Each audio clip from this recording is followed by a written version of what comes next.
What's good? What's good, everybody? Good afternoon. Good afternoon. We getting right back to it, man. We getting right back to it. Told y'all, man, we got to get these getting back to the afternoon shows. Um, I want to hear a lot of y'all perspective on what's going on with Atlantadream, WNBA,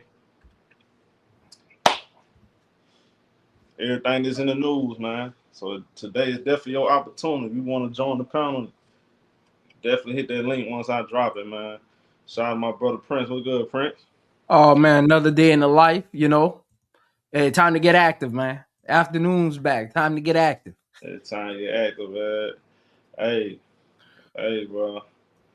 Last night was a movie, man. I don't see much haters though, man. We all haters at, man. Hey man, Where's the haters? they disappeared, dog. I ain't seen the haters, man. All of a sudden they Wi-Fi stopped working. All of a sudden, man. Wi-Fi stopped working. They call not sick. They all of a sudden got on them. All of a sudden they using PTO? Yeah, they using PTO like Kennedy Carter. Got fired. All of a sudden, they got dates now. They gotta take the girlfriends out. Like, come on, y'all ain't got no girlfriends. Hey, all of a sudden they gotta watch the kids, huh? Right. All of a sudden, man, you don't even take care of them damn kids, man. But all of a sudden now you want to be a dad. Come on, man. What up, Paige? Hoodie could say, okay, then definitely pull up. Y'all can pull up, man. Especially my ladies, man. I definitely want to hear from the ladies, bro. I want to hear from the ladies. Cause their voice is definitely important, especially by this being, women basketball, bro. What up, Max B? What's good, Max? Yeah, all of a sudden, they too distracted to talk basketball. See, you know what it is? Told y'all, stop listening to these people on social media. I did not tell y'all, enjoy the low lights. All them low lights y'all post on Angel Reese, I kept telling y'all, enjoy that for now. Because you know what's going to happen, right? Y'all always get caught up in that first week of basketball. Y'all always get caught up in the first two games of basketball. And wish she was playing good. But, soon as she have a bad game, y'all posting low lights. You remember that game against Vegas? Oh, everybody was talking crazy about Angel.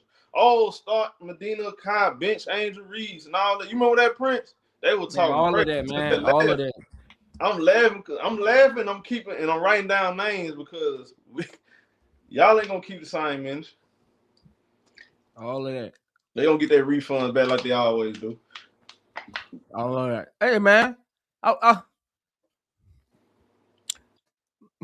wonder if they're gonna redo their tiers. Okay. I mean, they were so quick to do it.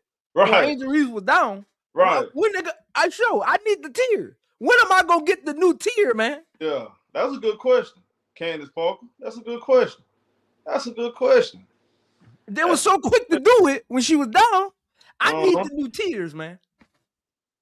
I'm just trying to figure out when is these when is the people in the front office gonna admit when they're gonna admit that they got it wrong with Cameron Brink. When they gonna admit it, bro? Crazy. And as y'all come in, definitely smash the like button, man. Smash the like button. What up, C Brown? Shout out my boy C Brown, man. What up, man? Spectacular life. What's good? Anthony, what's good? What up, Jay? Max B in the building. And if you just joined the show, this is an open panel show. So I'm gonna give everybody a chance to come on the panel, give y'all opinion. I haven't been doing it, but we getting right back to it, bro. We definitely getting right back to it. What up, Jeremiah? I see you over there on Prince channel. Track Nation, what's good? What's good, everybody? Hit the like button, y'all join. What up, Vegas? Shout out to Max. He said, at show, tell Prince the Aces better avoid the fever. Hell nah. I disagree with that. Hey, man, watch your mouth, man. I disagree with that. Speaking, I'm glad you mentioned that because I'm gonna touch on we might talk about that little situation. I might talk about it. What up, CP was good. What up, homie? Oh yeah, you already know we always standing on business. Cedric, what's good? What's good with y'all, man? Hey, man, Show, let me say this right quick, Show. Go ahead. Hey, man, I've been on YouTube for 2 years now. Y'all know I'm Haitian. The word Zoe means love in Haitian. My name is not Zoe. My name is Prince. Show, I don't know how many times I gotta say this, dog. If you know anything about the Haitian culture, we use the word Zoe a lot. I mean, they be in the chat. They be like, "What up, Show? It's Zoe." My name's not Zoe, dog. My name is Prince. Dog, I've been dealing with this for 2 years. Hey, sometimes when they say it, I don't even realize they talking to me. Hey, nah, for real, man. Look here, man. Shout out to Angel Reese, dog. Shout out to Angel Reese. Angel Reese, just like us on YouTube, we came to shake some shit up, man, around here. You know, y'all ain't finna keep playing with people's name. Y'all, I sat back and I watched, you know, a lot of people, you know, social media, YouTube, TikTok. They were there. Y'all been talking very disrespectful about Angel Reese, bro. I sit back and laugh because I like when y'all expose y'all. So y'all really expose some folks too that claim they're Angel Reese fans only when things are going good, right? Soon as she had one bad performance, now all of a sudden she gotta work on this, she gotta work on that, she gotta do this, she gotta do that. They don't even stand on it though. They get their refund like 24 hours lately. You feel what I'm saying? Now all of a sudden, you know, oh yeah, we've been here. No. Stand on that what you've been saying. All these so-called stat geeks, Chicago, some of these Chicago Sky fans, I ain't forget y'all too. Chicago Sky fans disappeared, bro. They disappeared. Hey, man. Some of them Chicago Crazy. Sky fans. I ain't talking about all of y'all. So the shoe fit, it fit. If it bothers you, the shoe fit. Now, I'm talking about some of y'all. Some of y'all was talking crazy. Y'all was talking crazy. Y'all was talking way too early. I told y'all, man, wait it out. Y'all getting too excited off 4 games. Even y'all switched up, started talking about Jeff P got it right. Jeff P, he cooking and all. So you remember that? Yeah, he cooking. Hey Prince, somebody came to the comment section yesterday, right? They said, well, I understand what Chicago doing. They tanking for 2027. I said, fool. They don't even got their pick. For real. You don't remember what I told y'all? That was a stupid decision. You remember they got mad at me for saying this, Prince? Yeah. Rewind the clock. I literally said Chicago just traded a 2027 pick for J.C. Sheldon. They doing all this losing, and they ain't even get rewarded for it. Crazy. She not even starting. J.C. Sheldon. Oh my God, bro. This shit is so funny to me. Oh my God. Y'all making this shit too easy, bro. Prince. Hey, she not even starting. Like, I don't even think she averaging 15 minutes a game. For J.C. Sheldon, my boy. That's crazy. Hey, we're going to hit the playoff. We're going to kill it, man. And someone was coping with it like, we don't care about that pick. That pick ain't even going to be a top 10 pick next year. Come on, man. Come on. They were talking crazy. I'm like, what's wrong with y'all? Come on, y'all. Disappear, bro. I tried to tell them.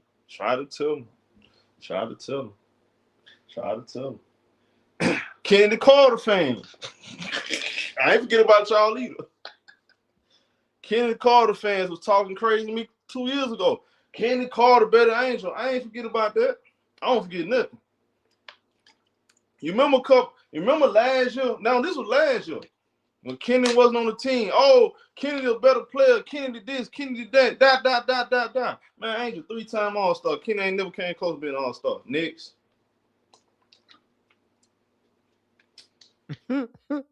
Next. Where Where's these people? Where y'all at, man? Where's all the Angel Reese haters at? I don't like how quiet it got. It got so quiet all of a sudden, man. You know, with Big Boss AR5 came back through the door and she showed y'all I am the needle mover around here in Atlanta. She showed y'all I am the needle mover around here. They disappeared. You notice that? You know what's going on, show. They bosses in the boardroom right now, man. They coming up with the next strip.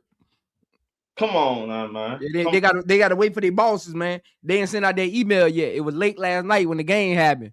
You know, they woke up late. You know, I heard some of the Wi-Fi where AT&T was out in the city, around the cities, a couple days. They ain't get that email yet, man. They still in the boardroom. They about to come up with some kind of lie over the next 48 hours. It's gonna be a lie. And last but not least, Prince, before we even get to her cooking, Erica Willard family. I mean, that's all part of the show. You get what I'm saying.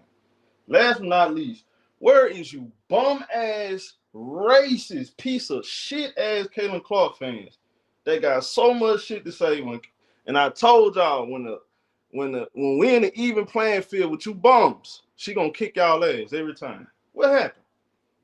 What happened, Prince?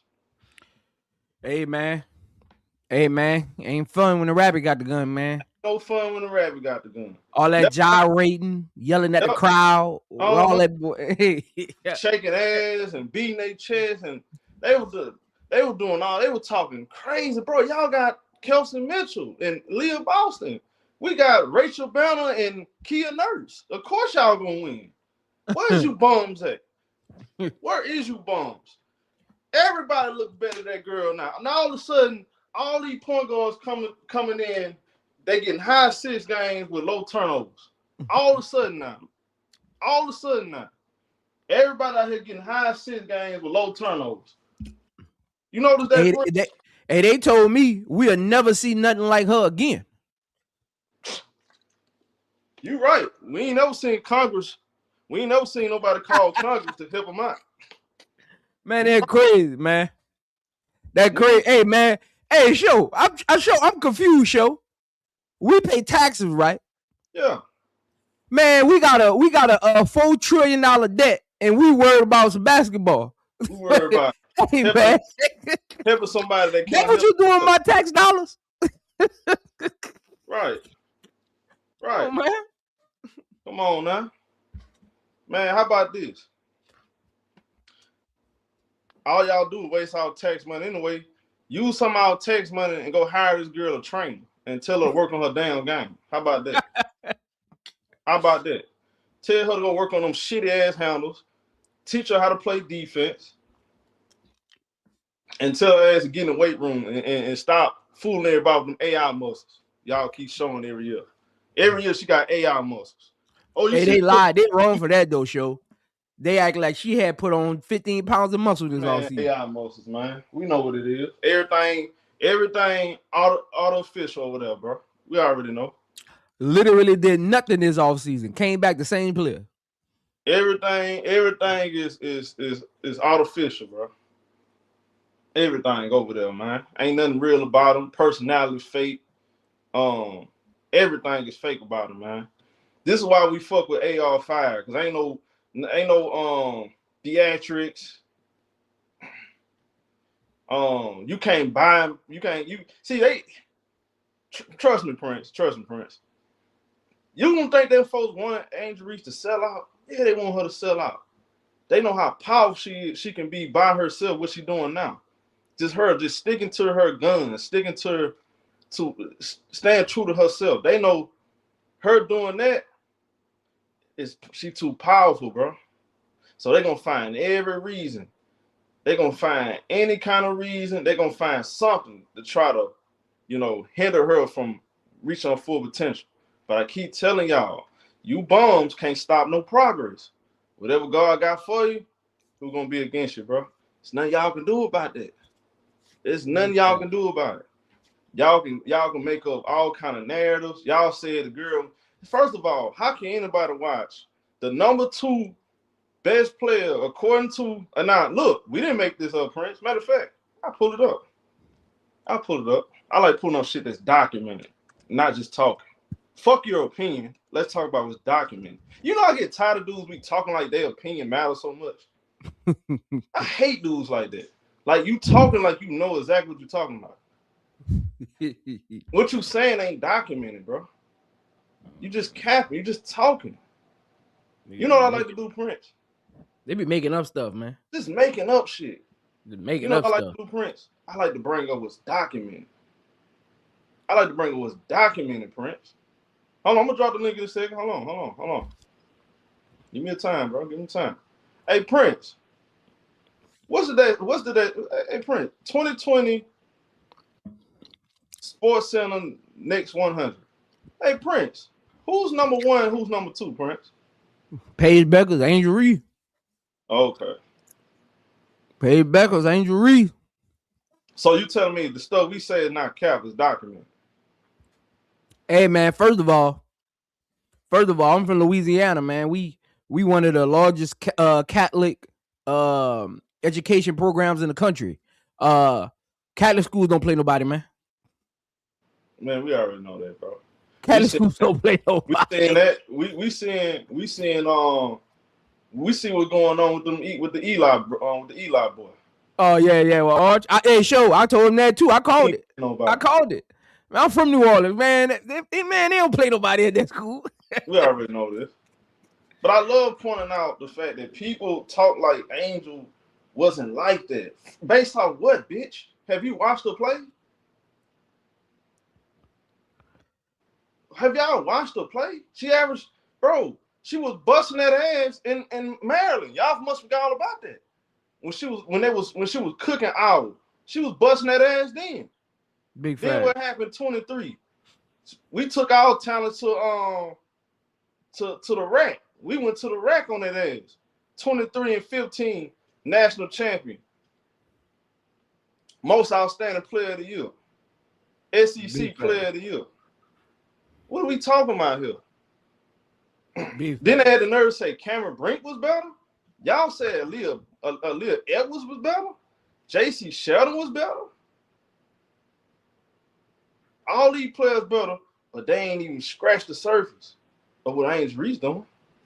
Hey, I gotta do research because I gotta make sure. But from my recollection, I don't remember the last national championship most outstanding player that didn't go top 5.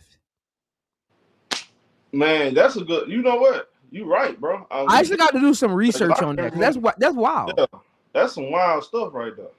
I don't know if there's ever been a national champion, most outstanding player, first team All-American that didn't go top 5. Right. I'm actually about to go look. Shout out to Boss Man for the 5. He said Angel need to take over more. Rhynehoward, alishagray don't want it like Angel do. That brings me to what I'm about to say next, though.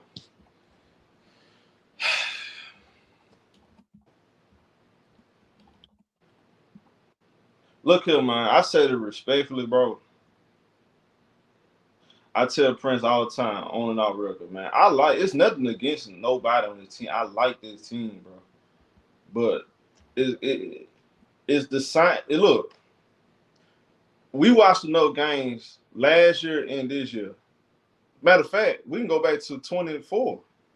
24 last year and this year to know alishagray, Rhynehoward, they're not bus drivers, bro. They're not bus drivers. They just not, bro. They need somebody that's not willing to lay down, Prince. See, we got some players on this team that's willing to they gonna lay down. You hit them in the mouth hard enough, they gonna lay down. Angel ain't one of them, bro. She ain't gonna lay down. You know, games like last night, they could have easily lost. They would have lost that game, bro. And you know what? That game was kind of similar to the Washington game. You remember Angel Reese was cooking? We kept saying, man, go back to Angel. They ain't never go back to Angel though. And that's what Prince came out with his he came out with his conspiracy theory. You know the conspiracy theory was, right? Everybody shared it on Twitter. He said that he felt like a lot of these players on the Atlanta Dream, now they're just his theory. They want to win, but they don't want to win because they don't want Angel to be the main reason why they win. I don't know how true that is, but you sticking to that, right, Prince? Yep, I'm sticking to that, man. I watch body language and meaningful minutes, man. That's what I pay attention to. All of that again. Like I said, show. I think they like Angel Reese. I think they respect Angel Reese as a young black woman. I think they have love for Angel Reese. But show, you notice when it comes to on the court, you got to have a different type of respect, a different type of love for a person to feature them a certain way. And I think they like Angel Reese. They want her to be in a good headspace. They don't got no problem with Angel Reese. I don't think there's no locker room tiff. I just think it's a lot of ego. It's Angel came to what we built. If we gonna win, it's gonna be on our terms. And if that's true, they fools. I'm sorry. And last night proved the show. I mean, Angel had the three that put him ahead, 90-87, after they was trailing in the fourth quarter for most of the fourth quarter, and the game was actually teetering. Then Angel Reese had one of the most momentum swinging defensive plays in that game yesterday when she tipped the pass from Necker. Ryan comes down, looks at Angel Reese, and decides to pull up a three with under 2 minutes left and 17 seconds on the shot clock. Only up 3. They didn't pull the ball out, show, and say, you know what? Let's get Angel the ball again. They didn't do none of that, show. They didn't call no play to get Angel a touch in the post, nothing. Ryan didn't pass the ball to nobody, came down court and pulled up a guarded, and she guarded. It ain't like somebody swung it to her and she was open. She literally dribbled the ball and pulled up a 3. And like she been hit, show. She was 3 for 10 before that shot. 3 for 10. Ain't like she had been cooking. And Prince, we was pointing that out in one of the other games, right? They were like, "Oh man, why they give Angel the ball? She ain't gonna do nothing with it." Man, Angel in the fourth quarter literally been the best player. Yeah, Angel been the best player in the fourth quarter all season. People don't understand. In late game situations, Rhynehoward, alishagray run away from the ball. Go back and watch the late game. Prince pointed out, and I was like, you might be right, because I never see them. I had to think about that. I said, you know what? I never see them take the last shot. They always defer to pow. Even the game we won. Yeah. Remember the Minnesota game we won? Minnesota game, Pow hit that shot in the corner. Pow hit the shot. It wasn't Rhynehoward, alishagray. I'm like, you know what? They do defer. So they give me okay. This is why I'm like, okay, I don't see what the problem is with them. I get this. Y'all been here. I understand that. But if Angel is helping y'all win and you going through Angel and you actually getting great results just going through Angel, why would you not sacrifice? Why would you not put your pride aside if you care about winning so much, right? Yeah. Why would you not sacrifice? Because at the end of the day, it needs to be a pecking order in the line. It needs to be. Like last night, Angel sets the tone from the jump. She set the tone and she finished the game. Prince, she literally controlled the game from start to finish. Yeah. With telling players where to be at. Why is she telling alishagray where to be on a basketball court? It's crazy. Hey, Prince, she literally told her, hey, Alisha, go to the left wing. And what happened? alishagray got the ball and made a 3-pointer. Yeah. Why is it a third a player in a third year, the smartest player on the team? How did that happen? Again, man, some players are selfish, man. They would rather lose on their terms than somebody else win the game for them. Hey, man, I don't even want to sit here and look. Now, Prince, you don't think they want to win because of Angel? I'm gonna hold out on that. I'm gonna wait and see. But hey, you and a lot of people feel that way though. You Hey and a man, lot. I ain't. Hey man. I'm gonna just say, man. Look up, man. These players can't be that stupid, right? Hey man, I ain't never wrong. I'm just early. That's right. Hey, I gotta give you that. I'm gonna tell you I'm a just play that early. look. I'm gonna tell you a play that really made me mad though, and had me thinking like that. You remember that play with Jordan Canada? She decided to shoot the ball instead of giving it to Angel. Yeah. I was thinking to myself, damn, is Prince saying true? I was starting to think that. Yeah. They don't go to Angel when they really in their windows of needing to win. They never look to Angel. They look to Angel. See, people got to pay attention to what they do. If you play basketball, you know this. If I give my ball the big at the top of the key, I already know I'm about to get it back. So I got no fear of giving my ball the big at the top of the key because they ain't about to shoot it. He ain't about to shoot it. I'm going to literally get it right back. I just got to do this little quick push off or hit this curl, pop back to the top. But if I get a ball to Reese in the post, I might not get it back. That's why they don't give her the ball in the post. And people be like, oh, look, they just gave Angel the ball on the wing. They know Angel not about to shoot that. Look at their body language. They give the ball to Angel Show, and then they start moving. Like we've been asking them to do all season. They start doing that because they know they're about to get it back. Angel not about to shoot that. But notice when Angel's posted up in the post and it's we need a bucket, they never give it to her. So it's not about like Angel touching the ball. It's when she touches the ball. It's crazy though. It's crazy how. Man, I hope that ain't even. I really hope that's not true. I want to say that's not true, bro. Because if they moving like that, that's sad. Come on, bro. Are y'all trying to win or what? Y'all don't want to. Y'all don't want to take the responsibility of being a top player. Y'all don't want to take the last shot. And Rhynehoward acknowledged herself last year in a lot of these games. If we didn't have Angel, we would have lost.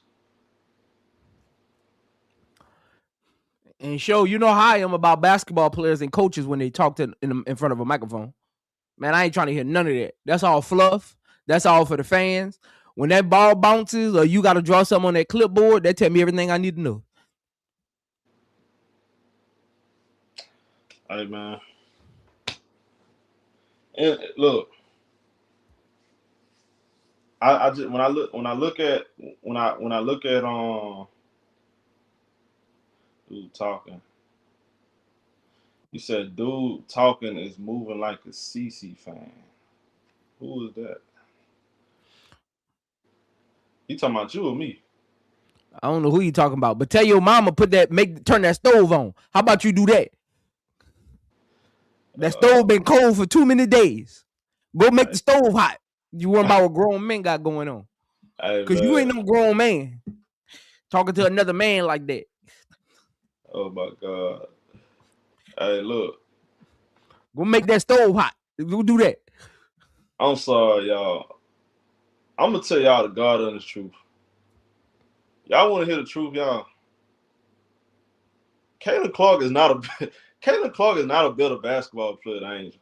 The stuff they say about Angel, I mean, like they say about Caitlinclark, like, oh, she make players better, and all this talking about, oh, she can lead a team, and bro, that's Angel Reese shit, bro. That's what she do. She make players around her better. She motivate players. Caitlinclark team play better without her. I don't even know why we even compare. Y'all be say, oh, they should compare. You right. Caitlinclark is not like that. She ain't got no heart. She ain't got no kind of mental toughness, bro. We're sitting here having conversations every day about her getting fouled. Like, fuck out of here with that. We talking about a fucking animal. Angel's a fucking animal, bro. She's a dog. That motherfucker Angel Reese a beast. She's not like that, bro. Angel have always been better than this girl. Put the politics to the side. Put ESPN to the side, bro. What did Caitlin Clark do better? Really? What did she really do better? Shoot threes? She suck at that right now. She's the best passer. She leads the league in turnovers. What does she do, Prince? She's a point guard. She gets in Kelsey Mitchell way, so how she's a point guard? Team play. I'm always thinking like, okay, what makes her better? What is Caitlin Clark top 5 at?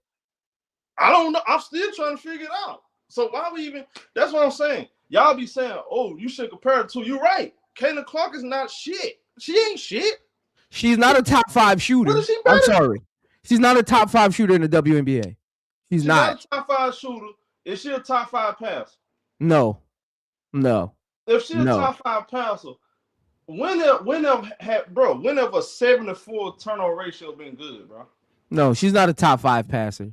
She trash on defense. She just has a high usage rate. She's not a top 5 passer. Angel more clutch than her. She don't know how to play defense. She not a leader. So you're right. We shouldn't even be talking about them two. Because she can't fucking on Angel Reese in reality, bro. If I put Angel Reese with Kelsey Mitchell, they number 1 in the whole entire league. Yeah, maybe number 2. Get Angel Reese, Kelsey Mitchell. Get Angel Reese, Kelsey Mitchell. Watch what happens.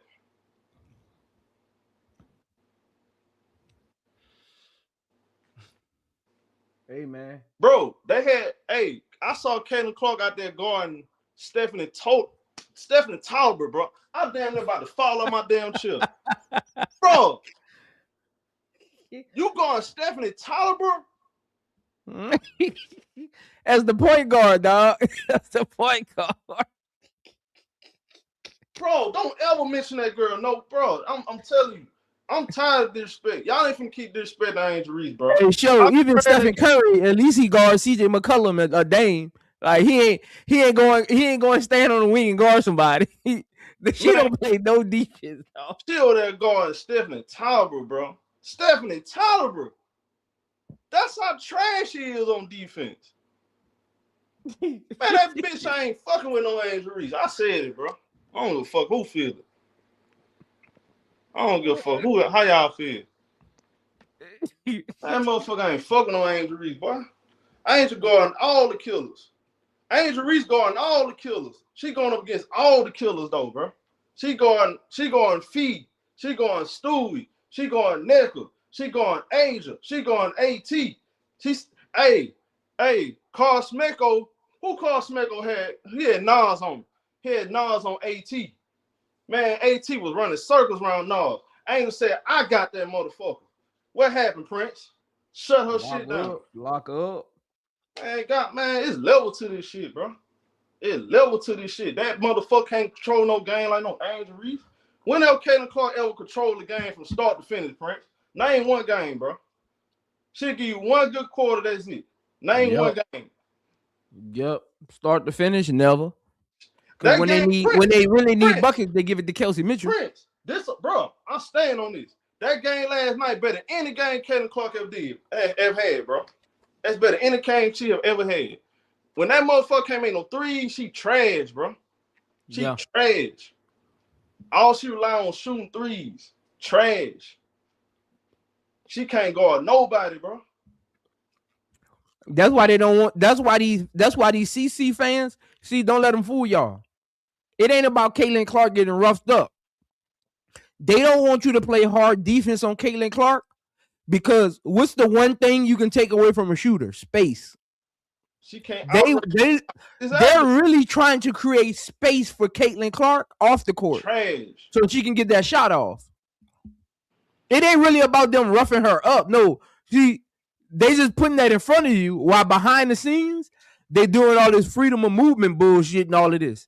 Like, see, y'all, they fooling y'all. They don't care about the roughness. They don't want you to guard her. That's all it is. Name one game she had like Angel Reese last night, her whole entire WNBA career. from start to finish, controlling shit on both ends of the floor. And in the fourth quarter, when her teammates needed her, she made all the big plays. Now, name one. Matter of fact, Angel Reese actually know how to run a fucking offense better than that girl. And she not even the point guard. She actually putting everybody in position. All she do is play for stats. Pick and roll, one pass to get the assist. But guess what, Prince? How is it that she's so important, but the team play better without her? They got less turnovers, better defense. Kelsey Mitchell out here looking like all world. Hey, Rhynehoward play like trash. Alishagray gets stunk up the joint, and Angel Reese still gonna get them to win. Crazy. Man, get out here. Name one game. I dare anybody named Mama, name one game Caitlinclark to put together on both ends of the floor from start to finish like Angel Reese did last night. She can't do it, bro. She can't do it. That's why we got to change the rules. That's why we got to call Congress. That's why her fans see death threats, because they don't even believe in her like that. You got Dick Vitale bullshit. Man, Prince, Dick Vitale is supposed to be a respectable guy and a respectable voice in basketball. Man, he been around since the Bob Indiana days, dog. The chair throwing. Yeah. Now come on. He disappointed me with that one. Yeah. Hey, but no matter how old you get, hey,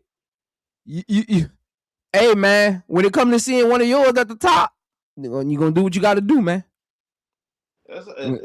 Man, come on now. Hey, he want his grandkids to grow up and see one of his at the top. That's all that is. Like I said, man, stop mentioning that girl with Angel. She not like that, bro. She not like that. That girl is not like that, bro. She not fucking with no Angel Reese. I'm sorry, bro. I'm not sorry. She not fucking with her. She can't put no game together like last night. She can't. Hey, man. Hey, man. I still ain't find one person that loves CC that can truly explain to me her game. I'm still waiting on that person. I'm still waiting on somebody to actually tell me what is CC's actual game. Don't tell me she can shoot. Don't tell me she's great in transition. That's assets. I'm gonna drop a link. Explain to me Caitlinclark's basketball game. Okay. If I never watched basketball before, right, explain to me what Caitlinclark does that equals winning. Explain to me how Caitlinclark dictates the offense, dictates the defense. Explain to me how Caitlinclark dictates how players around her play. I'm still trying to figure that out. Nobody still has yet to explain that to me. All they say is she's great shooting at the logo. Man. You see those passes she making? What pass she making transition? They can't even tell you that. You see that pass she made in transition? Man, Olivia Miles came in doing shit. Man, Olivia Miles came in the league playing way better than Caitlinclark, bro. She doing everything better. Everything y'all say Caitlinclark do, Olivia Miles do it better. She even shoot the ball better. Prince. Crazy. Olivia Miles, who we thought wasn't even a shooter like that, big is a better shooter than Caitlinclark on the WNBA level. Big facts. She got better handles, better passer. She even know how to play in a team concept. Man, victimhood basketball don't win you championship, huh? Victimhood basketball get you a 500 record and Congress involved. That's it. Now, Chris, this is what I want you to do, Chris Holler. I'm gonna drop the link for your bitch ass. How about you hit the link and come up here and explain it? Man, he ain't coming up here. He used to listen to them. Let me say this, man. Y'all be listening to these dudes that profile picture be them at the YMCA with them little team uniforms on their order off of Amazon, man. Ain't nobody respect them. Man, y'all be letting these dudes gas y'all up, man. They be at the local YMCA in the men's leagues. Man, go sit down. Man, you would never catch me. Man, you couldn't pay me to be in them leagues. Right. Man, y'all be sure they be letting them dudes act like they somebody. Man, go sit down. Right. They be like, "Oh, we play in the men's league. You must know what you talking about." Them boy be bullshit, Prince. Them boy be bullshit. Out of here, man. I ain't talking about nothing. All y'all do sit on the internet cry all day. Just like we break down Angel game, everybody game. And I wasn't even a Live Your Mouth fan like that. I sure wouldn't. I said that many times. I can admit I'm wrong. I'm happy to admit I'm wrong. Because at least we got another point, somebody that can actually at least we got another ball down the point guard that knows how to play in the system. So all they do is help my case anyway. It proves to me that Clark really an overrated bum, like I've been told y'all. What up, boy? I can't call it, man. Just enjoying the day. You know, man, work ain't doing nothing, you know. Figured I'd hop in, holla at you young fellas. You know what I'm saying? Man, yeah, I'm just waiting on this boy Chris in the chat to be doing all this capping. He ain't coming in here. You know that, man. They're keyboard warriors. So when they actually have to do the shit to your face, they're not going to. You know what I'm saying? That means that a level of accountability needs to be had, and they're not ready for that. Hence, their savior, Captain Cece, who just gets a shoulder and she wants to hit the floor after 5 minutes of standing there watching the ball go in. You know, stuff like that. Hey man, I love it. Hey, I'm 3-0. We 3-0 against Caitlinclark fans that come on this show. I know some of y'all, but they already tried to come on here and cook. Hey, one of them tried to come over here with a fever background. He came up here, fever. Indiana fever up head to toe. Thought he was gonna come over here and cook and got smoked out. It's crazy. It's crazy. Break down the game, man. What's crazy to me is with this whole trash, just like her game, just weak. What's crazy to me with this whole ordeal is why is there so much vitriol for a chick who comes in, puts her head down, and does her work, while the other one who was the expectation should be high because she was the first pick in the draft, you know what I'm saying? And those expectations are to be had for the first pick in the draft, but the sixth pick in the draft is doing a lot better and running her team than the first pick in the draft. But yet, the first pick in the draft gets all the excuses. I'm not understanding this. Hey, I'm 44 years old, bro. I played for a long time. You know why I'm going so hard, Hoodie? I'm going to tell you the truth. I've been holding this in for 2 years. They came in using this Angelreese Caitlinclark thing to bash black women. Mm-hmm. Yeah. They talk shit about me. I'm with you. They said I was pandering to black women, knowing I came. How I'm pandering to black women when I came from a black woman? I got a black daughter. I got black aunties and sisters. Can't pander to something that you are. I remember that. I remember all this stuff. So this is why I go so hard at these bums. Y'all mad? First of all, y'all mad because Angel is a better basketball player. Y'all, that's why y'all gotta they try to psych themselves out of that. They see she's a way better basketball player on both ends of the floor. She looked better than this girl. This girl got fucked up teeth, fucked up hair, weak ass little. She looked like Elliot Stable from I'm getting personal. Yeah, I'm getting personal because I'm tired of this shit. Y'all set up the whole 2 years, these AI photos, disrespecting this girl, all these coon ass niggas on YouTube and Twitter was talking crazy about me. They wearing wigs, all this shit. Y'all bitches gonna have to stand on everything y'all said, bro. I promise you. I told y'all your day was gonna come. And some of these dudes, they got mad at me, switched up on me, all because I didn't dig ride Caitlinclark. Fuck y'all too. Yeah, no, I'm not. Stand on everything y'all been saying. I have my own set of eyes. I played ball for years. I'm 44 years old, retired. Okay, I've been to 2 championships in my life, lost them both, so I am not a champion. But what I can say is, Paige, Angel, there's a reason why Gino wanted them both. He had a choice between Paige, Angel, and Caitlinclark. He didn't want Caitlinclark. She doesn't have something that the other two have. Championship grit, championship mentality. She will never win a championship. Her game is not conducive to winning. Okay, Angel Reese is not just a me player. She's a we player. Paigebueckers is not a me player. She's a we player. You see that because they won championships in high school, in college, and rest assured, they will win one in the W, whether it be together or on their respective teams. Okay, because they have something that Clark doesn't: championship medal, championship grit. They have that want. They have that fight. That girl, don't get me wrong, Caitlin Clark is a good player offensively. She is. Offensively, she's a good player. But Hoodie, what makes her good? Like, Hoodie, Kim Folk, we got to start really examining this shit a lot closer when we say these players are good. See, this why. She's good, not great. But no. I feel you on that. I feel she's talented. I think she's talented, right? Okay, that's fair. That's fair. But okay, I'm starting to question what really makes her good because bro, I'm serious. I'm not trolling, bro. I start to really question sometimes because me personally, I'm a fan that look at the game different. I look past the numbers. What really make her good? What make her special? If she needs the ball in her hands to be effective. If she got Kim Folk, she's second in the whole entire league in usage rate. Second.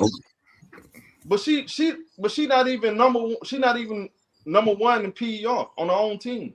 True. That's Kelsey Mitchell. We all know. Again, we have eyes. We have our own. So what makes her better? She's not the Kim Folk. She's not the best scorer on her team. When that team needs a bucket, they don't go to her. True. So what really makes her special? I don't see anything that makes her special. If she were black, I'm gonna be honest with you. If she were black, if she were Mexican, if she was a Hispanic woman, would we be talking about Caitlin Clark like this? No, 100% not. 100% not. I don't even understand why we're talking about her now. But yeah, 100% not. 100%. That's my whole thing. If it really wasn't about that, then why y'all not fucking with Paige? Paige the real deal. I'm a UConn Huskies fan. I love paigebueckers. I love Alicia Clark. I love Tina Charles. I love Diana Taurasi. I've watched these young women grow up. You know what I'm saying? So I know the game of paigebueckers. I love paigebueckers. So when these Caitlin Clark fans come out and say, "Oh, it's because she's straight and white," what about Kelsey Plum? She's straight and white. You know what I'm saying? Like what are we doing here? Angelreese straight. She's straight. She may not be white, but she's straight. She's a black woman, right? Yeah. So y'all don't like that. There's quite a few WNBA players who are straight. So why are we picking out? Why is the narrative? Oh, they're jealous of her because she's a straight white. How did that matter though? Blase. But yeah, Sophie Cunningham's straight and white. I'm not a Sophie Cunningham fan. You know what I'm saying? But she's straight and white. Why is it limited to just her? It shouldn't be limited to just her. There's other players who have impacted this game 10 times over than what Caitlin Clark has and can ever do. You know what I'm saying? There's Paige impacting this game 10 times better than Caitlin Clark. Yeah. I'm just tired. Hey, look, I just want to flash out. I'm just flashing out because you got so much stupidity going on right now. So much stupidity going on. You know, we had to deal with a lot of shit the last 2 years. Everybody in the chat, all of us up in here. When we was on that Chicago Sky team, they used that time to really take a dump on that girl, bro. They really used that time to shit on our community. You know, I've been called every name but the child of God, bro. You know what I'm saying? It's just a whole lot I'm thinking about. Like, y'all really got a problem with that girl, Angel Reese. For no reason. They created her. The Angel Reese you saw. Y'all lie. Y'all try to lie and make it seem like she wasn't a good basketball player. That's how much. Thank y'all for hating on her. They lied and said y'all hating on her. Hoodie. They lied and said she can't afford her own rent. I mean, look how much. Come on, she's man. A Victoria's Secret model, bro. Yeah, not just any old model. She's the angel. She is an angel, bro. Like, come on, stop it. Stop. She don't work with her game. All she care about is modeling. All she care about podcast. They done said all this stuff about her. If you got that drop of her in last night's game, telling everybody this is my shit, drop it. So that way they understand. Because they talking a bunch of fugazi. If they're saying that all she cares about is her money. She told you, everything that I got is because of hooping. So this is my priority. I'm going to hoop. There's 24 hours in a day. Everybody got the same 24 hours, but you can maximize it. Y'all mad because she maximizes hers. Don't be mad because she maximizes hers. And your savior's not working on her jump shot and working on her defense or getting in the weight room. Don't get mad. She's better than her. You know, a lot of people got mad when Michael Jordan came in the league and showed you that Larry Bird wasn't the end all be all. And they be stuck comparing, nigga, man, she ain't no Larry Bird, man. Larry Bird was a cold-blooded killer who denounced racism. Let's talk about it. He invited Magic Johnson to his house. He said, look here, man, this is just competition on the court. We're not doing this racism stuff. He denounced racism. He didn't hide behind Nike when he was a Converse. He ain't hide behind Converse. He ain't hide behind his white privilege. He ain't hide behind, ESPN or, mainstream media. He said, no, I'm going to put the end in this myself. He stood right next to Zeke while doing it.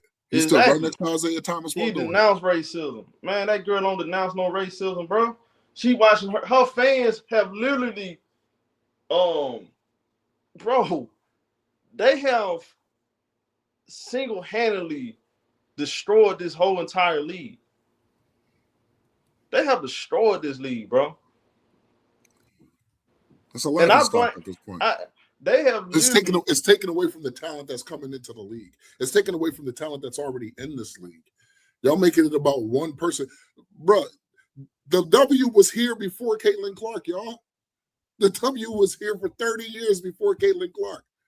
It's going to be here after her because she's not going to last long. She's not.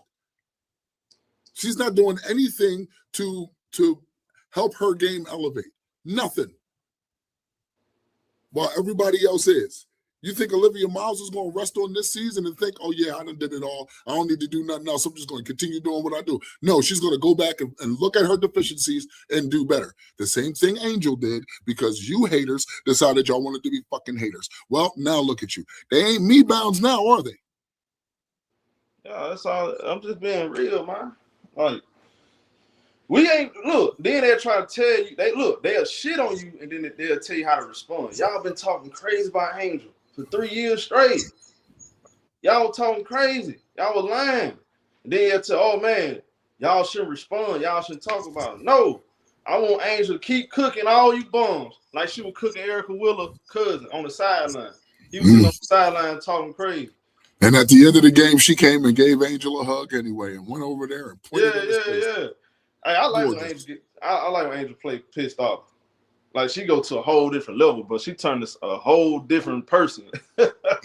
Keep hating on her. I want y'all to. I love it. Keep hating on her. Keep hating on her until the sun comes up. Hate on her till the cows go to sleep. Hate on her.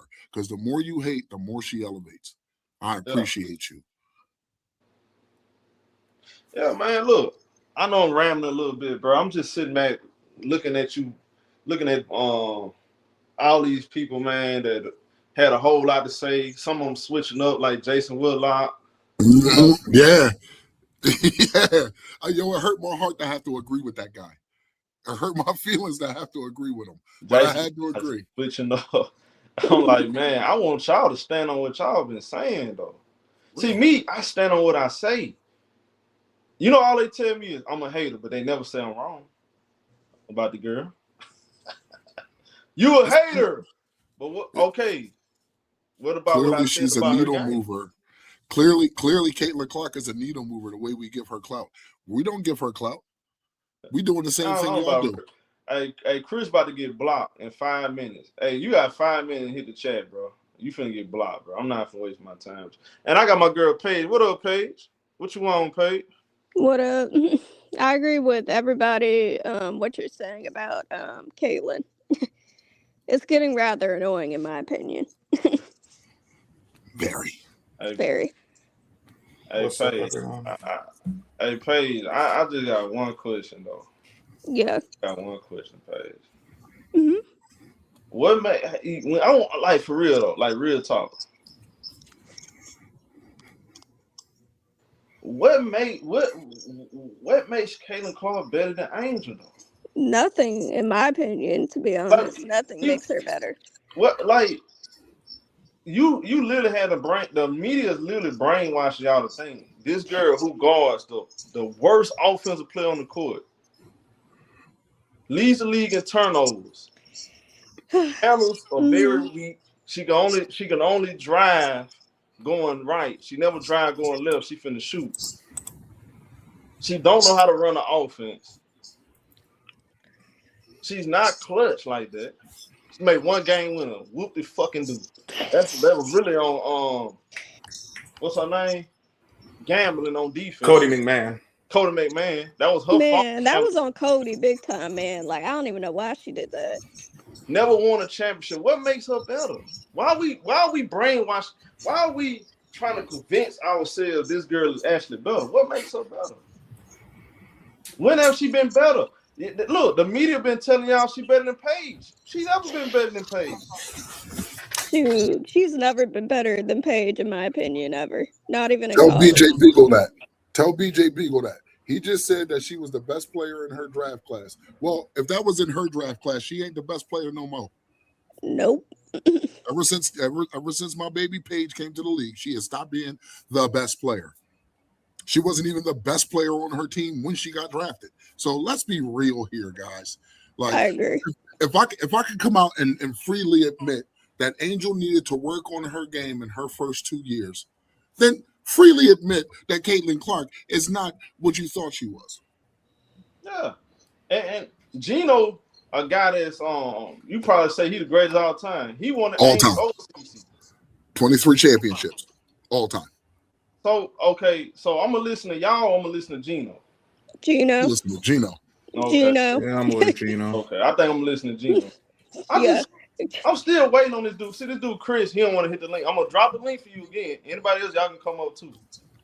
I'm gonna drop the link. I need somebody to come explain to me what makes her actually better though. You notice how he haven't answered the question, even in the chat. He can't even tell you what makes her better. Gangsters, bro. Gay gangsters. They keyboard warriors. They don't want to have the face-to-face because they know they will get dismantled. What makes her better though? Don't you know CC averaged what? 5 more points, and she got the second highest usage rate. So if her Angel had the same, I know they played 2 different positions. Mm-hmm. But okay, say like this. She got the same usage rate as Paigebueckers, who's 18% lower. Mm-hmm. She wouldn't even put up Angel Reese numbers. Nope. So she only put up them numbers because she got the ball in her hand. I agree. What am I supposed to do with that? That's point guard. That's and if we're gonna do by positions, then fine. If you want to say by positions, yes, Caitlinclark is supposed to score astronomical numbers, but she doesn't. That's number one. When Marina Mayberry can, on a whim, put up 53 just because she wanted to, you know what I'm saying? So we know that's not true. And then you look at Angel Reese, who's currently playing out of position. She is a 4, not a 5. In fact, she's a stretch 4, not a 5. But she's playing the 5, and she's robbing everybody. She's picking the pockets of centers, 4s, 3s, 2s, and 1. She can guard. Sound like a versatile player. Now, that's what it sounds like to me. Now, if Angel can play more than one position and CC can't, again, y'all think about this. Y'all know y'all been brainwashed, right? I'm not talking about y'all. I'm talking about people in general. Mm-hmm. Y'all know y'all been brainwashed by the media, right? If Angel is more versatile, she got winning intangibles, a better leader, better defender. She only averages 5 less points. Her usage rate is way lower than Caitlinclark's. She's the best rebounder. She's literally okay. We can talk about Angel Reese being the best rebounder, already the best top 5 defender, versatile defender. What is Caitlinclark top 5 in? Flopping. She's not even good at that. After what we saw on Sunday. Well, yeah, because now it's just noticeable. They're gonna say assist. They're gonna say, oh, she a top 5 passer. But again, you a top 5 passer averaging 7 assists with 4 turnovers, down to 5 turnovers. But she has all those assists because she has the ball in her hand 24/7. Yeah. So what? Jordan Canada's doing better than that. Yeah. Olivia Miles. I mean, Olivia, say mean, less. That's it. That's the standard right there. Olivia Miles. So and what she's makes a rookie. better? She's a rookie, bro. Like, that's the standard. Watching these ladies play, that is the. I'll put it to you like this. I'm a girl dad. I have 6 kids. You know what I'm saying? I'm a girl dad. All my daughters play sports. Okay. If I was to want my daughters to model themselves after any player in the W, it would be the Cameron Brink or the Rakia Jackson or the Angel Reese. I would not want you to model your game after a Sophie Cunningham and a Caitlin-Clark. They are horrible fucking people. That is unprofessional. They are unprofessional. We're not even talking about your ball game no more. Now I'm talking about your professionalism. It's time for you to grow the fuck up. And that's the problem. They're not growing up. You know what I'm saying? They still think it's sorority parties and all that. No, this is real life. You know what I'm saying? And again, see Chris, hey y'all, in 2 minutes, block Chris. He don't want to hit the limit. Yeah, because I'm gonna say it, he a pussy. So yeah. Y'all, I want y'all to really think about it. Okay, it's always hate. Answer my question though. Answer the question, Chris. Hey, Chris, you know what? I'm gonna give you 2 minutes to answer the question in the chat. Well, you just got blocked. Never mind. Forget you. That's the only problem with Brink. She's always hurt. She's never on the floor. That's the I only need people. problem. Look, bro. I need somebody to come in here and really explain to me what make her better. Showtime. We need it. I got a real question. Can she even play one position well? No. They'll literally tell you a hater based off of what ESPN is telling y'all. She's a body on the floor. That's all she is. She's an extra body. Yeah. If you're looking for a defensive guard on that team, it's Raven Johnson. If you're looking for the scoring guard on that team, it's Kelsey Mitchell. You know what I'm saying? If you're looking for somebody who's going to get you rebounds, well, we already know who those guys are. And even to facilitate, that'd be Ty Harris. Hines Allen can facilitate better than her. That's the crazy part. It games like Hines last Allen night. is trash. I'm telling you, it games like last night. Angel Reese shows you levels though. Like I want people to really appreciate a performance like last night. Like she showed you levels though, not just numbers. Mm-hmm. Yes, she's showing you that she actually mentally tough. She a dog. IQ matters. She can IQ, steal. She can steal the ball. She can pass the ball. She can get out in transition. IQ is everything. IQ is everything. Any point guard can see the floor. That's your job. You're a point guard. Any point guard can see the floor, but not every point guard could manage that son of a bitch. You watch them games against the Indianafever, them 2 games against Indiana, game like last night. You just watch, you like, man, like you really know basketball. You really know what you're watching. You watching her activity on both ends. And I'm talking about important moments too, though. Like a lot of players be scared. In crunch time, a lot of players be scared. They shy away. I'm talking about not just WNBA, NBA too. A lot of players be scared of the moment, bro. Yes. They run away from the moment. Angel shot a 3-pointer and they was tied. She didn't have to do that.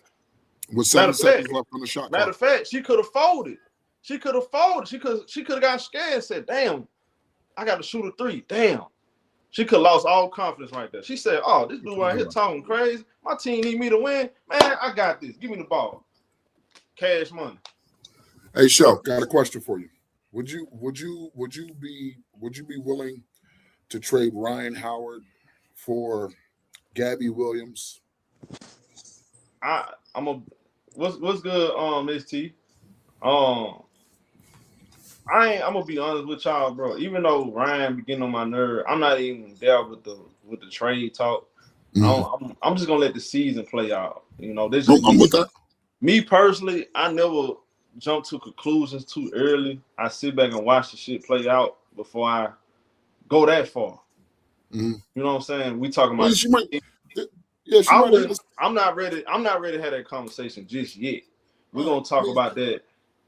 You know, down the line. You know, it's a lot of games to be played. I'm still hoping we can get things turned around and potentially win. You know, We need to make some trades, strengthen our bench. But I'm not gonna lie to y'all. Like Rhynehoward concerns me. She does, bro. She concerns me. You know, talented as hell, but I question her mental at times. Mhm. Like the last 2 games, what was that, y'all? Like, I mean, I get it. There's every player has a stretch where they get cold. Every player has a stretch where just nothing's falling. You know what I'm saying? Every player has that. But this is from what I've been seeing this season, it's been a little too consistent on the cold because we're having slow starts, like extremely slow starts. And when we need it the most, they ain't coming through. Yo. Hey, Brad, what you got, man? Y'all can jump in, man. Y'all gotta be quiet. Hey, I'll let Scrub go first because he was on here before me. Oh yeah, Scrub. Go ahead, Scrub. My bad, bro. Go ahead. Nah, y'all good. I don't want to interrupt anyone. Y'all was cooking, but from what I see from a lot of the players on this team, I think a lot of them are scared to fail. And instead of actually just taking the moment and saying, you know what, whether we succeed, whether we fail, I'm just going to go at it. I know Angel going to do it, but I see too many times from alishagray and Rhynehoward, who are your veterans. They're supposed to be your top players. They just leave me disappointed. And whether it be in the clutch, whether it just be on a random possession, I'm like, I see Rhynehoward this whole game because I'm watching his back, and she has more interest in the ball than anything else on defense. She don't care where her teammates are. She don't care where the opposition is. She just watching the ball. I do see a lot of that. I do see a lot of that. Just the lack of movement without the ball. And I scream at the TV every time, like, bruh, you gotta move without the ball. What are we doing? No, but it's on both ends though. Exactly. Like the same issues they have on defense be the same issues they have on offense. It is the most mind-boggling thing I've ever seen in my life. Yeah, you gotta move, man. You gotta move. Hey, show. What's up, man? We've been watching sports for years, man. When I listen to you, you sound like a man who loves his sports, from college basketball to football, to basketball, women's basketball. Let me ask you a question, and any of y'all can answer this question. Haven't we seen players in the past that when their offense suffers, they let it affect their defense? Yes. That's Rhynehoward to me. Rhynehoward, when Rhynehoward is hitting shots, she gets engaged defensively. Sadly, bro. Sadly, it's like that's why. You know, and it's the same with Camilla, but in another way, which is this is common amongst traditionally bigs. If you don't get them the ball, they will not run the floor and they will not play defense. Yep, they lose interest. Rhynehoward has a big center, a big man, big woman mentality, but she's a 2-guard, and that's crazy to me. Because last night, I didn't like her body language.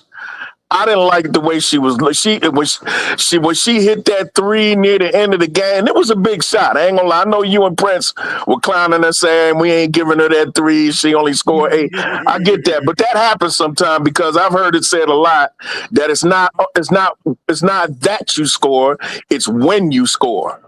And they really needed that 3 to put them away to seal the deal. So I'll give her credit. But overall, her body language was poor. She lets the missed shot. She doesn't do anything else. She won't drive to the basket. She won't set screens for a teammate. She won't set up her teammates. She won't do any dirty work. She doesn't do any of the little things. And that's what I love about Angel. Angel is a bona fide, certified superstar. She is a dog. She is a queen. But you know what show I love about Angel? That what makes her a dog? Not only does she not mind doing the dirty work, her ass looks forward to it. She wants to do the dirty work. Pastor Brad. You preaching. That matters, bro. You gotta be willing to do it. Yeah. You willing to get your hands dirty. Sometimes you're not gonna always win games making shots. Sometimes you gotta win ugly games, bro. You gotta pay attention to that. If you only win games when you're making shots and everything looking good, you're not. You gotta be able to win ugly games, and I pay attention to that. Talk about show. I was away from the microphone. I just got back to it. Brad, that is not true. When Rhynehoward made that 3, that made it a 9-point game with 30 seconds left. The game was already over. Angel put them up 5. Jordan Canada had a layup. Then alishagray had a layup that put them up 6. When Rhynehoward hit that shot, it had 30 seconds left. It put them up 9. That game was essentially over. Yeah, they weren't even but at that time the Sparks was out there jacking up threes. They weren't even running plays no more. They had Decker out there shooting threes at the top of the key. The game was over when Ryan hit that shot on the right wing. The game was literally over. Yeah, you gotta let him. Yeah, I let him cook though. I mean, I ain't letting Brad cook. I ain't letting him cook. Hey man, what's your problem with Brad, bro? That sounds. He ain't got no problem with me. He ain't got no problem with me. He just talking. Hey, shout out to hold on a second.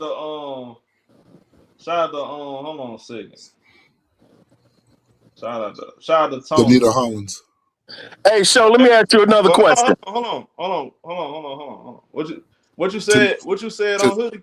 Tanita Hollins. Hold on a second. Okay, there we go. Hold on. Where is it? Where it went? Angel is a dog. You can't teach that. Love your content. Hold on. Where the hell it went? Oh, okay. There we go. She got $50. Shout out to you, baby girl, for the 50 piece, man. Shout out to her, man. Said Angel's a dog. You can't teach that. Love your content. I appreciate it.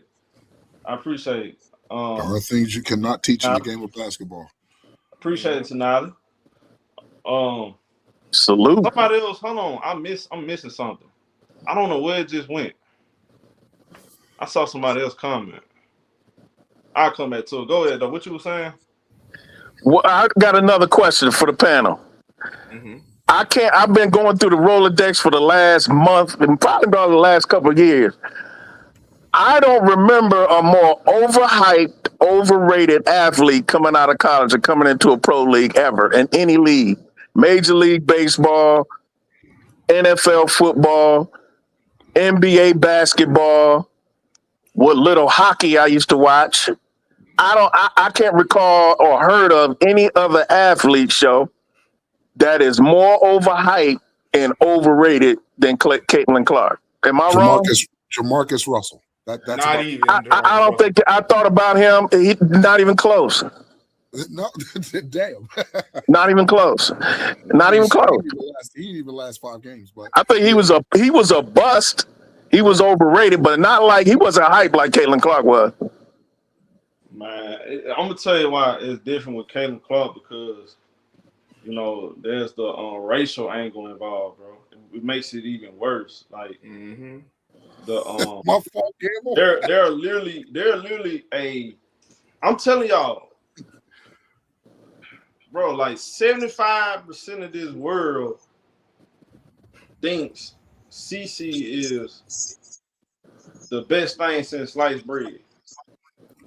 75% of this world is delusional. You wrong too, BJ. Johnny Football doesn't come close, but go ahead. Ryan Leaf doesn't come close. Go ahead.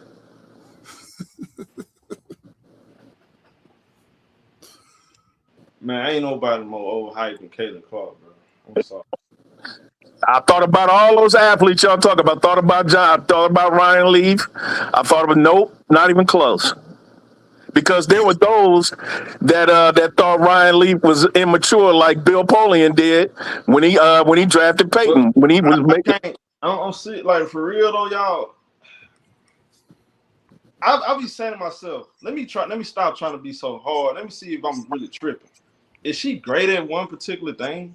No, like one particular thing No. That's going to help you win. I thought about. I said, no, hell no. Even if I talk about her passing, you got to talk about her giving the other team good passes too. Right. True. Yeah. I can't talk about defense. I can't talk about the logo 3. I can't No. even talk about the logo 3-pointers. No. Maybe better than her at that. She's No. doing that. 33% with those. No. She almost had show. She's the quickest to 350 turnovers in the history of the league. God, And right now, she's at 376, I believe. She's almost at 400 damn turnovers. And people don't want to subtract that 376 from her total assists that was successful. Hey, Brass, and when you listen to these folks talk, her fans talk, they say she only turn the ball over because her teammates, they don't know how to catch the ball. 376 times? Come on. Hey, look, check this out, y'all. Just think about this. They say the turnovers are her teammates' fault. When we talk about defense, they say she's not supposed to play defense. Her teammates got to play defense for her. When they talk about her handles not Man, that's crazy.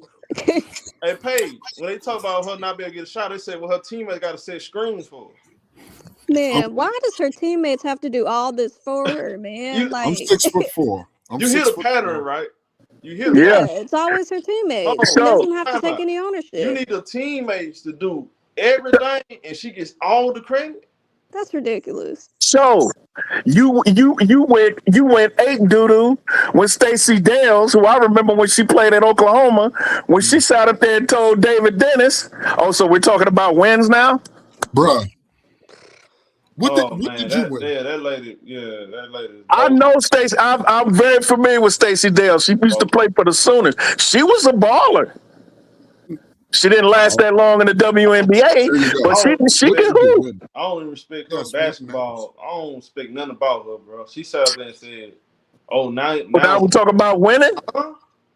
Just listen to these people, y'all. We gotta stop. Hey, y'all, we gotta start arguing with these people and knowing they ignorant. They'll literally tell you straight in your face.